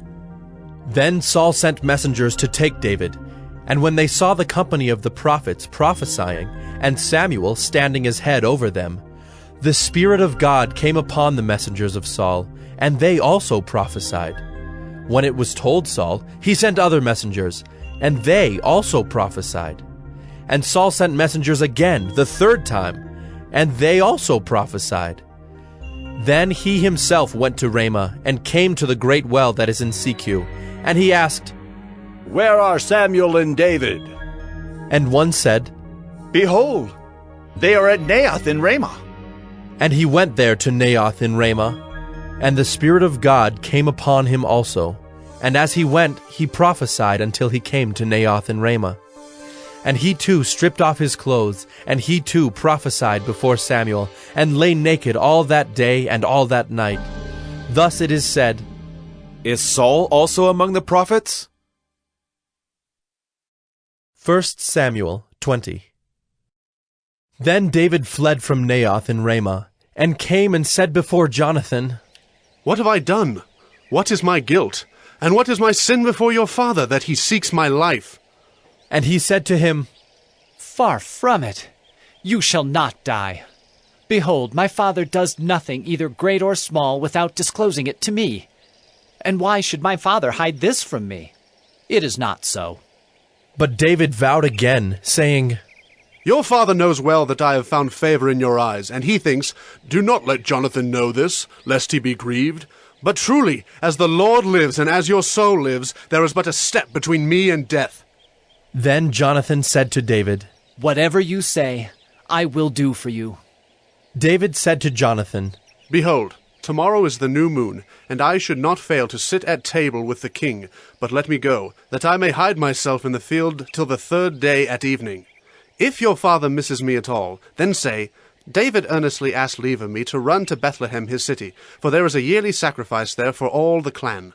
If he says, Good, it will be well with your servant. But if he is angry, then know that harm is determined by him. Therefore deal kindly with your servant, for you have brought your servant into a covenant of the Lord with you. But if there is guilt in me, kill me yourself, for why should you bring me to your father? And Jonathan said, Far be it from you. If I knew that it was determined by my father that harm should come to you, would I not tell you?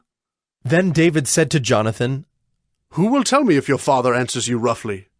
And Jonathan said to David, Come, let us go out into the field. So they both went out into the field. And Jonathan said to David, The Lord, the God of Israel, be witness. When I have sounded out my father about this time tomorrow, or the third day, behold, if he is well disposed toward David, shall I not then send and disclose it to you? But should it please my father to do you harm, the Lord do so to Jonathan, and more also if I do not disclose it to you and send you away, that you may go in safety. May the Lord be with you, as he has been with my father. If I am still alive, show me the steadfast love of the Lord, that I may not die. And do not cut off your steadfast love from my house forever, when the Lord cuts off every one of the enemies of David from the face of the earth. And Jonathan made a covenant with the house of David, saying, May the Lord take vengeance on David's enemies. And Jonathan made David swear again by his love for him, for he loved him as he loved his own soul. Then Jonathan said to him, Tomorrow is the new moon, and you will be missed because your seat will be empty. On the third day, go down quickly to the place where you hid yourself when the matter was in hand, and remain beside the stone heap. And I will shoot 3 arrows to the side of it, as though I shot at a mark. And behold, I will send the young man, saying, Go, find the arrows. If I say to the young man, Look, the arrows are on this side of you, take them. Then you are to come, for as the Lord lives, it is safe for you, and there is no danger. But if I say to the youth, Look, the arrows are beyond you, then go, for the Lord has sent you away. And as for the matter of which you and I have spoken, behold, the Lord is between you and me forever. So David hid himself in the field. And when the new moon came, the king sat down to eat food. The king sat on his seat, as at other times, on the seat by the wall. Jonathan sat opposite, and Abner sat by Saul's side. but David's place was empty. Yet Saul did not say anything that day, for he thought, "Something has happened to him. He is not clean. Surely he is not clean." But on the second day, the day after the new moon, David's place was empty. And Saul said to Jonathan his son, "Why has not the son of Jesse come to the meal, either yesterday or today?" Jonathan answered Saul, David earnestly asked leave of me to go to Bethlehem. He said, "Let me go, for our clan holds a sacrifice in the city, and my brother has commanded me to be there. So now if I have found favor in your eyes, let me get away and see my brothers." For this reason he has not come to the king's table. Then Saul's anger was kindled against Jonathan, and he said to him, "You son of a perverse, rebellious woman, do I not know that you have chosen the son of Jesse to your own shame and to the shame of your mother's nakedness? For as long as the son of Jesse lives on the earth, neither you nor your kingdom shall be established. Therefore send and bring him to me, for he shall surely die." Then Jonathan answered Saul his father, "Why should he be put to death? What has he done?" But Saul hurled his spear at him to strike him. So Jonathan knew that his father was determined to put David to death. And Jonathan rose from the table in fierce anger and ate no food the second day of the month, for he was grieved for David, because his father had disgraced him. In the morning Jonathan went out into the field to the appointment with David, and with him a little boy. And he said to his boy, "Run and find the arrows that I shoot." As the boy ran, he shot an arrow beyond him. And when the boy came to the place of the arrow that Jonathan had shot, Jonathan called after the boy and said, "Is not the arrow beyond you?" And Jonathan called after the boy, "Hurry! Be quick! Do not stay!" So Jonathan's boy gathered up the arrows and came to his master. But the boy knew nothing. Only Jonathan and David knew the matter. And Jonathan gave his weapons to his boy, and said to him, "Go and carry them to the city." And as soon as the boy had gone, David rose from beside the stone heap, and fell on his face to the ground, and bowed 3 times. And they kissed one another and wept with one another, David weeping the most. Then Jonathan said to David, "Go in peace, because we have sworn both of us in the name of the Lord, saying, 'The Lord shall be between me and you, and between my offspring and your offspring, forever.'" And he rose and departed, and Jonathan went into the city. 1 Samuel 21. Then David came to Nob, to Ahimelech the priest. And Ahimelech came to meet David trembling, and said to him, "Why are you alone, and no one with you?" And David said to Ahimelech the priest, "The king has charged me with a matter and said to me, 'Let no one know anything of the matter about which I send you, and with which I have charged you. I have made an appointment with the young men for such and such a place. Now then, what do you have on hand? Give me 5 loaves of bread, or whatever is here." And the priest answered David, "I have no common bread on hand, but there is holy bread, if the young men have kept themselves from women." And David answered the priest, "Truly women have been kept from us as always when I go on an expedition. The vessels of the young men are holy even when it is an ordinary journey. How much more today will their vessels be holy?" So the priest gave him the holy bread, for there was no bread there but the bread of the presence, which is removed from before the Lord, to be replaced by hot bread on the day it is taken away. Now a certain man of the servants of Saul was there that day, detained before the Lord. His name was Doeg the Edomite, the chief of Saul's herdsmen. Then David said to Ahimelech, "Then have you not here a spear or a sword at hand? For I have brought neither my sword nor my weapons with me, because the king's business required haste."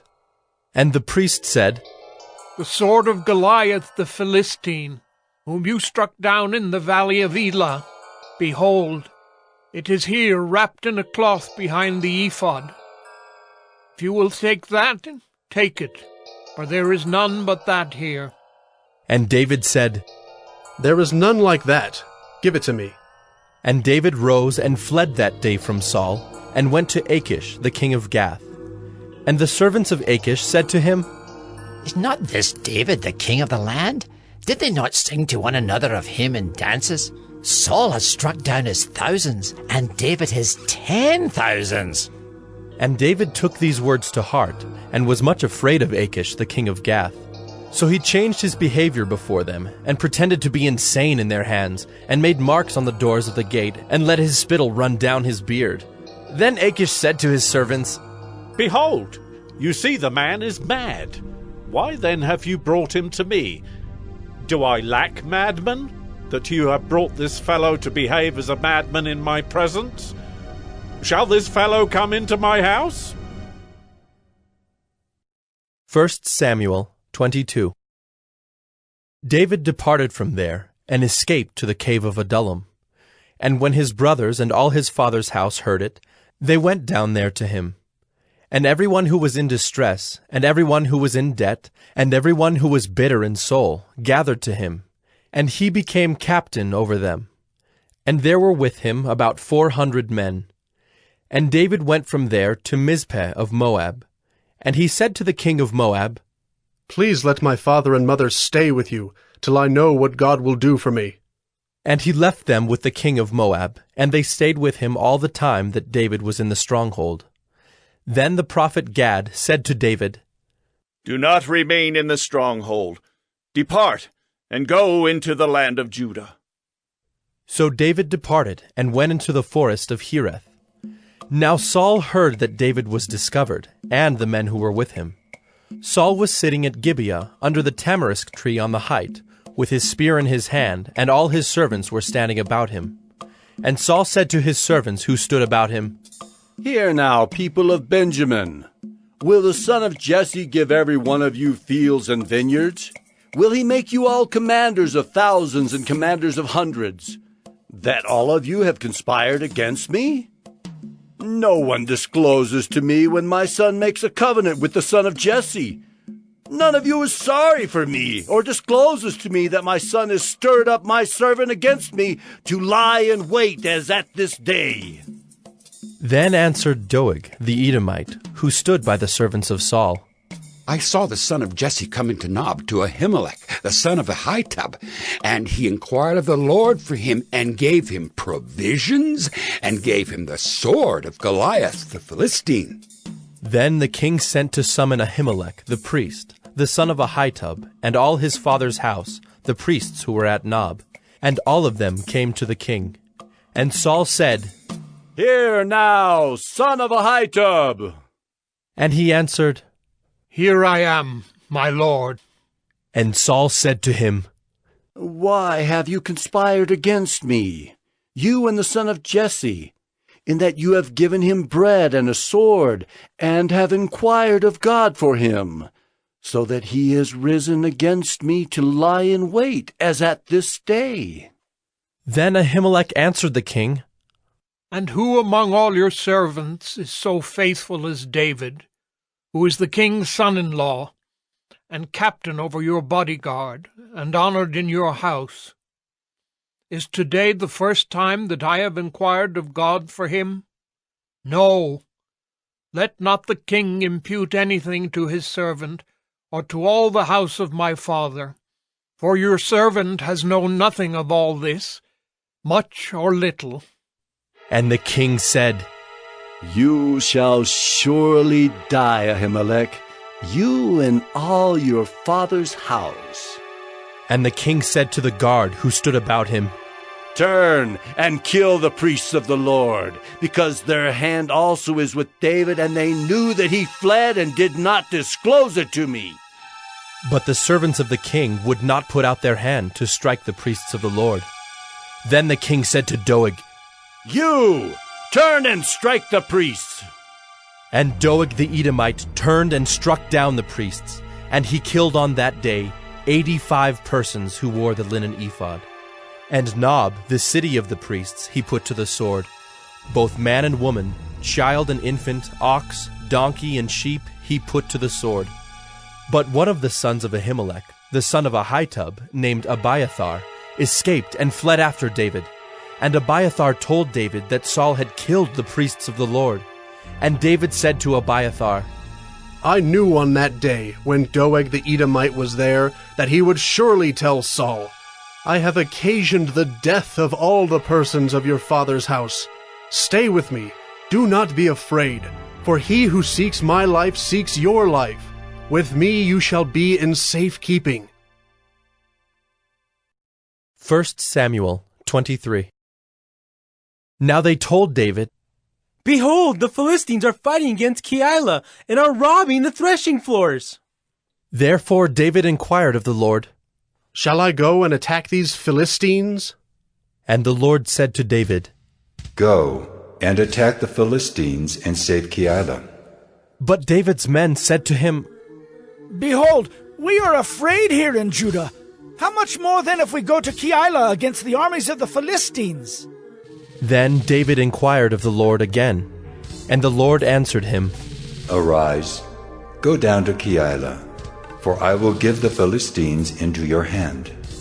And David and his men went to Keilah, and fought with the Philistines, and brought away their livestock, and struck them with a great blow. So David saved the inhabitants of Keilah. When Abiathar, the son of Ahimelech, had fled to David to Keilah, he had come down with an ephod in his hand. Now it was told Saul that David had come to Keilah, and Saul said, God has given him into my hand, for he has shut himself in by entering a town that has gates and bars. And Saul summoned all the people to war, to go down to Keilah, to besiege David and his men. David knew that Saul was plotting harm against him, and he said to Abiathar the priest, Bring the ephod here. Then said David, O Lord, the God of Israel, your servant has surely heard that Saul seeks to come to Keilah to destroy the city on my account. Will the men of Keilah surrender me into his hand? Will Saul come down, as your servant has heard? O Lord, the God of Israel, please tell your servant. And the Lord said, He will come down. Then David said, Will the men of Keilah surrender me and my men into the hand of Saul? And the Lord said, They will surrender you. Then David and his men, who were about 600, arose and departed from Keilah, and they went wherever they could go. When Saul was told that David had escaped from Keilah, he gave up the expedition. And David remained in the strongholds in the wilderness, in the hill country of the wilderness of Ziph. And Saul sought him every day, but God did not give him into his hand. David saw that Saul had come out to seek his life. David was in the wilderness of Ziph at Horesh, and Jonathan, Saul's son, rose and went to David at Horesh, and strengthened his hand in God. And he said to him, Do not fear, for the hand of Saul my father shall not find you. You shall be king over Israel, and I shall be next to you. Saul my father also knows this. And the two of them made a covenant before the Lord. David remained at Horesh, and Jonathan went home. Then the Ziphites went up to Saul at Gibeah, saying, Is not David hiding among us in the strongholds at Horesh, on the hill of Hakeilah, which is south of Jeshimon? Now come down, O king, according to all your heart's desire to come down, and our part shall be to surrender him into the king's hand. And Saul said, May you be blessed by the Lord, for you have had compassion on me. Go, make yet more sure. Know and see the place where his foot is, and who has seen him there, for it is told me that he is very cunning. See therefore and take note of all the lurking places where he hides, and come back to me with sure information. Then I will go with you, and if he is in the land, I will search him out among all the thousands of Judah. And they arose and went to Ziph, ahead of Saul. Now David and his men were in the wilderness of Maon, in the Arabah to the south of Jeshimon. And Saul and his men went to seek him, and David was told. So he went down to the rock and lived in the wilderness of Maon. And when Saul heard that, he pursued after David in the wilderness of Maon. Saul went on one side of the mountain, and David and his men on the other side of the mountain. And David was hurrying to get away from Saul. As Saul and his men were closing in on David and his men to capture them, a messenger came to Saul, saying, Hurry and come, for the Philistines have made a raid against the land. So Saul returned from pursuing after David and went against the Philistines. Therefore, that place was called the Rock of Escape. And David went up from there and lived in the strongholds of En-gedi. 1 Samuel 24. When Saul returned from following the Philistines, he was told, "Behold, David is in the wilderness of En-gedi." Then Saul took 3,000 chosen men out of all Israel, and went to seek David and his men in front of the wild goats' rocks. And he came to the sheepfolds by the way, where there was a cave, and Saul went in to relieve himself. Now David and his men were sitting in the innermost parts of the cave. And the men of David said to him, "Here is the day of which the Lord said to you, Behold, I will give your enemy into your hand, and you shall do to him as it shall seem good to you." Then David arose and stealthily cut off a corner of Saul's robe. And afterward David's heart struck him because he had cut off a corner of Saul's robe. He said to his men, "The Lord forbid that I should do this thing to my Lord, the Lord's anointed, to put out my hand against him, seeing he is the Lord's anointed." So David persuaded his men with these words, and did not permit them to attack Saul. And Saul rose up and left the cave and went on his way. Afterward, David also arose and went out of the cave, and called after Saul, "My Lord, the king!" And when Saul looked behind him, David bowed with his face to the earth and paid homage. And David said to Saul, "Why do you listen to the words of men who say, Behold, David seeks your harm? Behold, this day your eyes have seen how the Lord gave you today into my hand in the cave. And some told me to kill you, but I spared you. I said, I will not put out my hand against my Lord, for he is the Lord's anointed. See, my father, see the corner of your robe in my hand. For by the fact that I cut off the corner of your robe and did not kill you, you may know and see that there is no wrong or treason in my hands. I have not sinned against you, though you hunt my life to take it. May the Lord judge between me and you. May the Lord avenge me against you. But my hand shall not be against you. As the proverb of the ancients says, Out of the wicked comes wickedness, but my hand shall not be against you. After whom has the king of Israel come out? After whom do you pursue? After a dead dog? After a flea? May the Lord therefore be judge and give sentence between me and you, and see to it, and plead my cause, and deliver me from your hand." As soon as David had finished speaking these words to Saul, Saul said, "Is this your voice, my son David?" And Saul lifted up his voice and wept. He said to David, "You are more righteous than I, for you have repaid me good, whereas I have repaid you evil. And you have declared this day how you have dealt well with me, in that you did not kill me when the Lord put me into your hands. For if a man finds his enemy, will he let him go away safe? So may the Lord reward you with good for what you have done to me this day.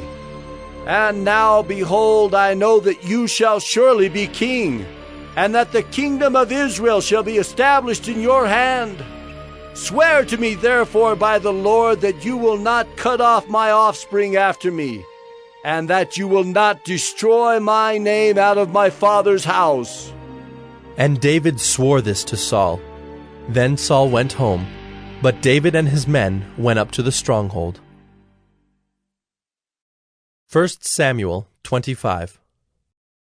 Now Samuel died, and all Israel assembled and mourned for him, and they buried him in his house at Ramah. Then David rose and went down to the wilderness of Paran. And there was a man in Maon, whose business was in Carmel. The man was very rich. He had 3,000 sheep and 1,000 goats. He was shearing his sheep in Carmel. Now the name of the man was Nabal, and the name of his wife Abigail. The woman was discerning and beautiful, but the man was harsh and badly behaved. He was a Calebite. David heard in the wilderness that Nabal was shearing his sheep. So David sent 10 young men. And David said to the young men, Go up to Carmel, and go to Nabal and greet him in my name. And thus you shall greet him. Peace be to you, and peace be to your house, and peace be to all that you have. I hear that you have shearers. Now your shepherds have been with us, and we did them no harm, and they missed nothing all the time they were in Carmel. Ask your young men, and they will tell you. Therefore, let my young men find favor in your eyes, for we come on a feast day. Please, give whatever you have at hand to your servants and to your son David. When David's young men came, they said all this to Nabal in the name of David, and then they waited. And Nabal answered David's servants, Who is David? Who is the son of Jesse? There are many servants these days who are breaking away from their masters. Shall I take my bread and my water and my meat that I have killed for my shearers and give it to men who come from I do not know where? So David's young men turned away and came back and told him all this. And David said to his men, Every man strap on his sword. And every man of them strapped on his sword. David also strapped on his sword. And about 400 men went up after David, while 200 remained with the baggage. But one of the young men told Abigail, Nabal's wife, Behold, David sent messengers out of the wilderness to greet our master, and he railed at them. Yet the men were very good to us, and we suffered no harm, and we did not miss anything when we were in the fields, as long as we went with them. They were a wall to us both by night and by day, all the while we were with them keeping the sheep.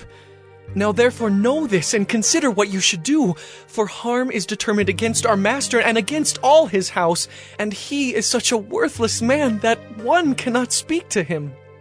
Then Abigail made haste, and took 200 loaves, and 2 skins of wine, and 5 sheep already prepared, and 5 seahs of parched grain, and 100 clusters of raisins, and 200 cakes of figs, and laid them on donkeys. And she said to her young men, Go on before me. Behold, I come after you.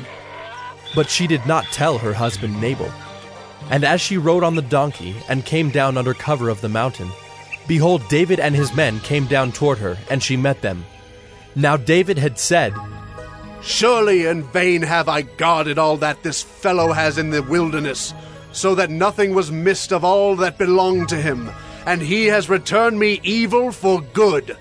God do so to the enemies of David, and more also, if by morning I leave so much as one male of all who belong to him.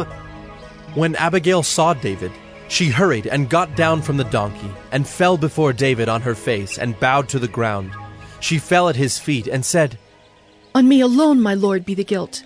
Please let your servant speak in your ears, and hear the words of your servant. Let not my lord regard this worthless fellow Nabal, for as his name is, so is he. Nabal is his name, and folly is with him. But I, your servant, did not see the young men of my lord whom you sent. Now then, my lord, as the Lord lives, and as your soul lives, because the Lord has restrained you from blood guilt and from saving with your own hand, now then let your enemies and those who seek to do evil to my lord be as Nabal. And now let this present that your servant has brought to my lord be given to the young men who follow my lord. Please forgive the trespass of your servant, for the Lord will certainly make my lord a sure house, because my lord is fighting the battles of the Lord, and evil shall not be found in you, so long as you live. If men rise up to pursue you, and to seek your life, the life of my lord shall be bound in the bundle of the living, in the care of the Lord your God. And the lives of your enemies he shall sling out as from the hollow of a sling. And when the Lord has done to my Lord according to all the good that he has spoken concerning you, and has appointed you prince over Israel, my Lord shall have no cause of grief, or pains of conscience for having shed blood without cause, or for my Lord taking vengeance himself.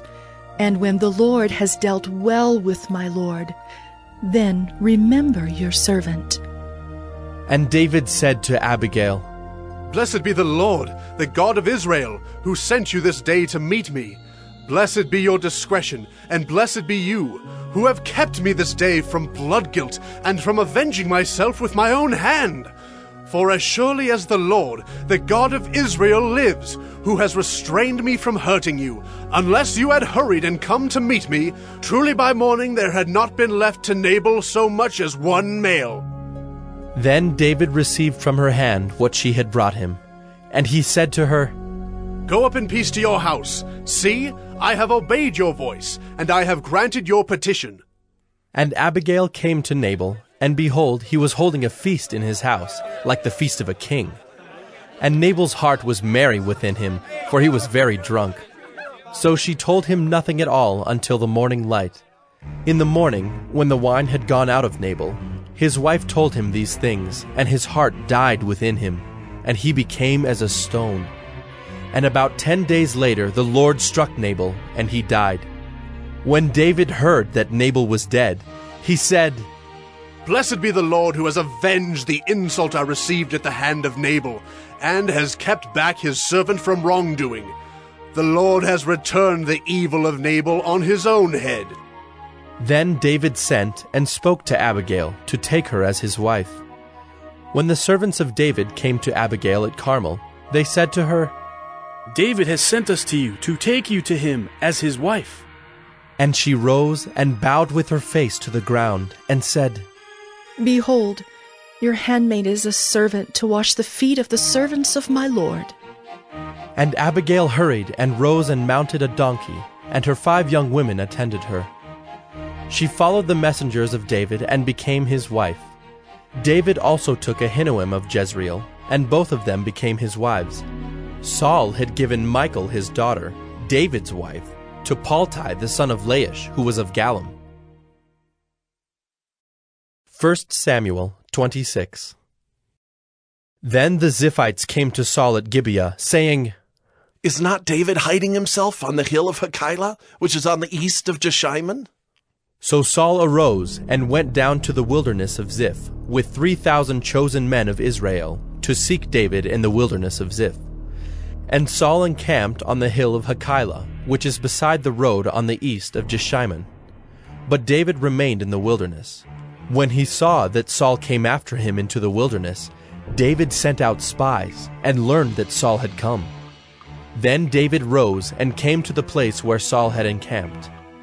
And David saw the place where Saul lay, with Abner the son of Ner, the commander of his army.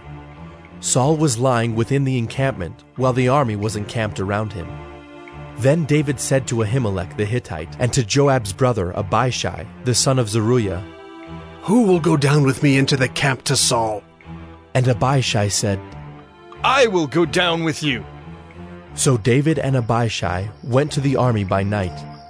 And there lay Saul sleeping within the encampment, with his spear stuck in the ground at his head, and Abner and the army lay around him. Then said Abishai to David, God has given your enemy into your hand this day. Now please let me pin him to the earth with one stroke of the spear, and I will not strike him twice. But David said to Abishai, Do not destroy him, for who can put out his hand against the Lord's anointed and be guiltless? And David said, As the Lord lives, the Lord will strike him, or his day will come to die, or he will go down into battle and perish. The Lord forbid that I should put out my hand against the Lord's anointed. But take now the spear that is at his head and the jar of water, and let us go. So David took the spear and the jar of water from Saul's head, and they went away. No man saw it or knew it, nor did any awake, for they were all asleep, because a deep sleep from the Lord had fallen upon them. Then David went over to the other side, and stood far off on the top of the hill, with a great space between them. And David called to the army, and to Abner the son of Ner, saying, Will you not answer, Abner? Then Abner answered, Who are you who calls to the king? And David said to Abner, Are you not a man? Who is like you in Israel? Why then have you not kept watch over your lord the king? For one of the people came in to destroy the king your lord. This thing that you have done is not good. As the Lord lives, you deserve to die, because you have not kept watch over your Lord, the Lord's anointed. And now see where the king's spear is, and the jar of water that was at his head? Saul recognized David's voice and said, Is this your voice, my son David? And David said, It is my voice, my lord, O king. And he said, Why does my lord pursue after his servant? For what have I done? What evil is on my hands? Now therefore let my lord the king hear the words of his servant. If it is the Lord who has stirred you up against me, may he accept an offering. But if it is men, may they be cursed before the Lord. For they have driven me out this day, that I should have no share in the heritage of the Lord, saying, Go serve other gods. Now therefore, let not my blood fall to the earth away from the presence of the Lord, for the king of Israel has come out to seek a single flea, like one who hunts a partridge in the mountains. Then Saul said, I have sinned. Return, my son David, for I will no more do you harm, because my life was precious in your eyes this day. Behold, I have acted foolishly, and have made a great mistake. And David answered and said, Here is the spear, O king. Let one of the young men come over and take it. The Lord rewards every man for his righteousness and his faithfulness, for the Lord gave you into my hand today, and I would not put out my hand against the Lord's anointed. Behold, as your life was precious this day in my sight, so may my life be precious in the sight of the Lord, and may he deliver me out of all tribulation. Then Saul said to David, Blessed be you, my son David. You will do many things and will succeed in them. So David went his way, and Saul returned to his place. 1 Samuel 27. Then David said in his heart, Now I shall perish one day by the hand of Saul. There is nothing better for me than that I should escape to the land of the Philistines. Then Saul will despair of seeking me any longer within the borders of Israel, and I shall escape out of his hand. So David arose and went over, he and the 600 men who were with him, to Achish, the son of Maoch, king of Gath. And David lived with Achish at Gath, he and his men, every man with his household, and David with his 2 wives, Ahinoam of Jezreel and Abigail of Carmel, Nabal's widow. And when it was told Saul that David had fled to Gath, he no longer sought him. Then David said to Achish, If I have found favor in your eyes, let a place be given me in one of the country towns, that I may dwell there. For why should your servant dwell in the royal city with you? So that day Achish gave him Ziklag. Therefore Ziklag has belonged to the kings of Judah to this day. And the number of the days that David lived in the country of the Philistines was 1 year and 4 months. Now David and his men went up and made raids against the Geshurites, the Girzites, and the Amalekites, for these were the inhabitants of the land from of old, as far as Shur to the land of Egypt. And David would strike the land and would leave neither man nor woman alive, but would take away the sheep, the oxen, the donkeys, the camels, and the garments, and come back to Achish. When Achish asked, Where have you made a raid today? David would say, Against the Negeb of Judah. Or, Against the Negeb of the Jerahmeelites. Or, Against the Negeb of the Kenites. And David would leave neither man nor woman alive to bring news to Gath, thinking, Lest they should tell about us and say, So David has done. Such was his custom all the while he lived in the country of the Philistines. And Achish trusted David, thinking, He has made himself an utter stench to his people Israel. Therefore he shall always be my servant. 1 Samuel 28. In those days the Philistines gathered their forces for war to fight against Israel. And Achish said to David, Understand that you and your men are to go out with me in the army. David said to Achish, Very well, you shall know what your servant can do. And Achish said to David, Very well, I will make you my bodyguard for life. Now Samuel had died, and all Israel had mourned for him and buried him in Ramah, his own city. And Saul had put the mediums and the necromancers out of the land. The Philistines assembled and came and encamped at Shunem. And Saul gathered all Israel, and they encamped at Gilboa. When Saul saw the army of the Philistines, he was afraid, and his heart trembled greatly. And when Saul inquired of the Lord did not answer him, either by dreams, or by Urim, or by prophets. Then Saul said to his servants, Seek out for me a woman who is a medium, that I may go to her and inquire of her. And his servants said to him, Behold, there is a medium at Endor. So Saul disguised himself, and put on other garments, and went, he and 2 men with him. And they came to the woman by night. And he said, Divine for me by a spirit, and bring up for me whomever I shall name to you. The woman said to him, Surely you know what Saul has done, how he has cut off the mediums and the necromancers from the land. Why then are you laying a trap for my life to bring about my death? But Saul swore to her by the Lord, As the Lord lives, no punishment shall come upon you for this thing. Then the woman said, Whom shall I bring up for you? He said, Bring up Samuel for me. When the woman saw Samuel, she cried out with a loud voice, and the woman said to Saul, Why have you deceived me? You are Saul. The king said to her, Do not be afraid. What do you see? And the woman said to Saul, I see a god coming up out of the earth. He said to her, What is his appearance? And she said, An old man is coming up, and he is wrapped in a robe. And Saul knew that it was Samuel, and he bowed with his face to the ground and paid homage. Then Samuel said to Saul, Why have you disturbed me by bringing me up? Saul answered, I am in great distress, for the Philistines are warring against me, and God has turned away from me and answers me no more, either by prophets or by dreams. Therefore I have summoned you to tell me what I shall do. And Samuel said, Why then do you ask me, since the Lord has turned from you and become your enemy?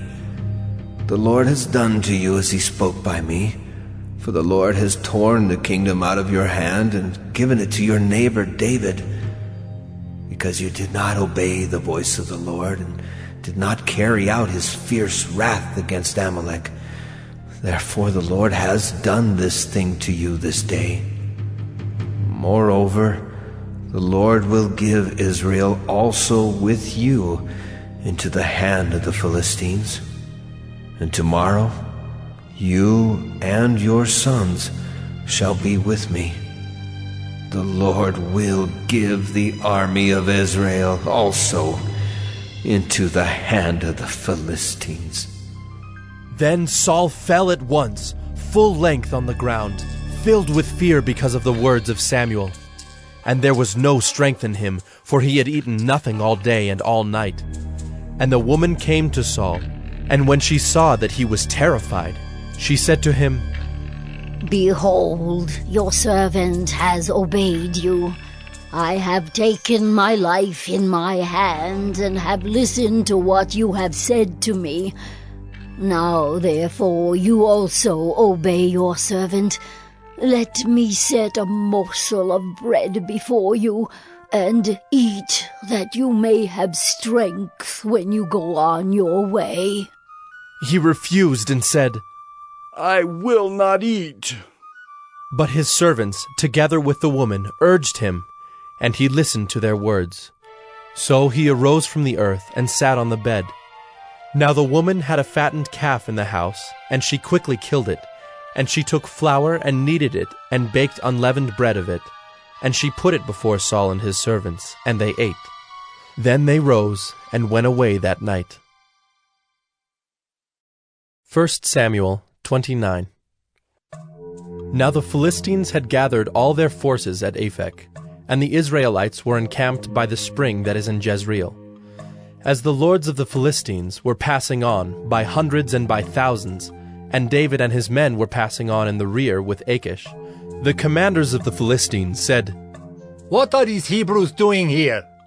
And Achish said to the commanders of the Philistines, "Is this not David, the servant of Saul, king of Israel, who has been with me now for days and years? And since he deserted to me, I have found no fault in him to this day." But the commanders of the Philistines were angry with him, and the commanders of the Philistines said to him, "Send the man back, that he may return to the place to which you have assigned him. He shall not go down with us to battle, lest in the battle he become an adversary to us. For how could this fellow reconcile himself to his lord? Would it not be with the heads of the men here? Is not this David of whom they sing to one another in dances? Saul has struck down his thousands, and David his 10,000s. Then Achish called David and said to him, "As the Lord lives, you have been honest, and to me it seems right that you should march out and in with me in the campaign. For I have found nothing wrong in you from the day of your coming to me to this day. Nevertheless, the lords do not approve of you. So go back now and go peaceably, that you may not displease the lords of the Philistines." And David said to Achish, "But what have I done? What have you found in your servant from the day I entered your service until now, that I may not go and fight against the enemies of my lord the king?" And Achish answered David and said, "I know that you are as blameless in my sight as an angel of God. Nevertheless, the commanders of the Philistines have said, 'He shall not go up with us to the battle.' Now then, rise early in the morning with the servants of your lord who came with you, and start early in the morning, and depart as soon as you have light." So David set out with his men early in the morning to return to the land of the Philistines. But the Philistines went up to Jezreel. 1 Samuel 30. Now when David and his men came to Ziklag on the third day, the Amalekites had made a raid against the Negeb and against Ziklag. They had overcome Ziklag and burned it with fire, and taken captive the women and all who were in it, both small and great. They killed no one, but carried them off and went their way. And when David and his men came to the city, they found it burned with fire, and their wives and sons and daughters taken captive. Then David and the people who were with him raised their voices and wept until they had no more strength to weep. David's 2 wives also had been taken captive, Ahinoam of Jezreel, and Abigail, the widow of Nabal of Carmel. And David was greatly distressed, for the people spoke of stoning him, because all the people were bitter in soul, each for his sons and daughters. But David strengthened himself in the Lord his God. And David said to Abiathar the priest, the son of Ahimelech, "Bring me the ephod." So Abiathar brought the ephod to David. And David inquired of the Lord, "Shall I pursue after this band? Shall I overtake them?" He answered him, "Pursue, for you shall surely overtake and shall surely rescue." So David set out, and the 600 men who were with him, and they came to the brook Besor, where those who were left behind stayed. But David pursued, he and 400 men. 200 stayed behind, who were too exhausted to cross the brook Besor. They found an Egyptian in the open country, and brought him to David. And they gave him bread, and he ate. They gave him water to drink, and they gave him a piece of a cake of figs, and 2 clusters of raisins. And when he had eaten, his spirit revived, for he had not eaten bread or drunk water for 3 days and 3 nights. And David said to him, "To whom do you belong, and where are you from?" He said, "I am a young man of Egypt, servant to an Amalekite. And my master left me behind, because I fell sick 3 days ago. We had made a raid against the Negeb of the Kerethites, and against that which belongs to Judah, and against the Negeb of Caleb, and we burned Ziklag with fire.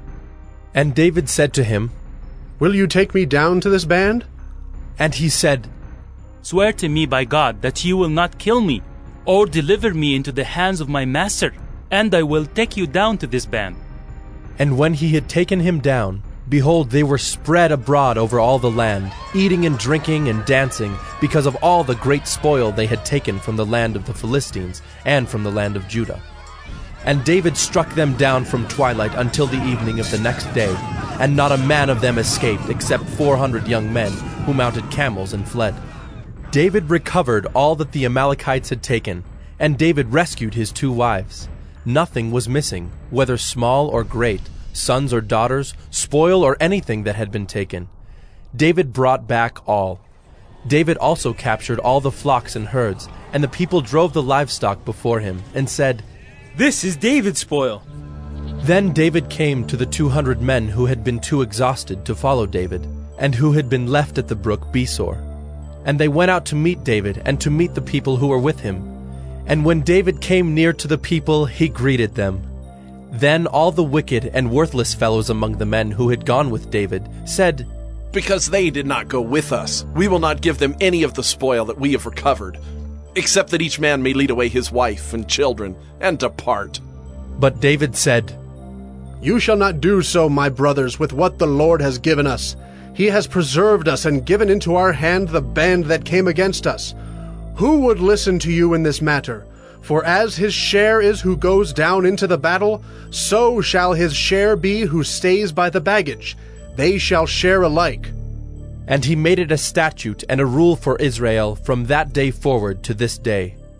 When David came to Ziklag, he sent part of the spoil to his friends, the elders of Judah, saying, Here is a present for you from the spoil of the enemies of the Lord. It was for those in Bethel, in Ramoth of the Negeb, in Jadar, in Aroer, in Siphmoth in Eshtemoa, in Rachel, in the cities of the Jerahmeelites, in the cities of the Kenites, in Hormah, in Bor-Ashan, in Athak, in Hebron, for all the places where David and his men had roamed. 1 Samuel 31. Now the Philistines fought against Israel, and the men of Israel fled before the Philistines, and fell slain on Mount Gilboa. And the Philistines overtook Saul and his sons, and the Philistines struck down Jonathan and Abinadab and Melchi-Shua, the sons of Saul. The battle pressed hard against Saul, and the archers found him, and he was badly wounded by the archers. Then Saul said to his armor-bearer, Draw your sword, and thrust me through with it, lest these uncircumcised come and thrust me through and mistreat me. But his armor-bearer would not, for he feared greatly. Therefore Saul took his own sword and fell upon it. And when his armor-bearer saw that Saul was dead, he also fell upon his sword and died with him. Thus Saul died, and his 3 sons, and his armor-bearer, and all his men on the same day together. And when the men of Israel, who were on the other side of the valley, and those beyond the Jordan, saw that the men of Israel had fled, and that Saul and his sons were dead, they abandoned their cities and fled. And the Philistines came and lived in them. The next day, when the Philistines came to strip the slain, they found Saul and his 3 sons fallen on Mount Gilboa. So they cut off his head, and stripped off his armor, and sent messengers throughout the land of the Philistines to carry the good news to the house of their idols, and to the people. They put his armor in the temple of Ashtaroth, and they fastened his body to the wall of Bethshan. But when the inhabitants of Jabesh-Gilead heard what the Philistines had done to Saul, all the valiant men arose, and went all night, and took the body of Saul, and the bodies of his sons from the wall of Bethshan. And they came to Jabesh, and burned them there. And they took their bones, and buried them under the tamarisk tree in Jabesh, and fasted 7 days.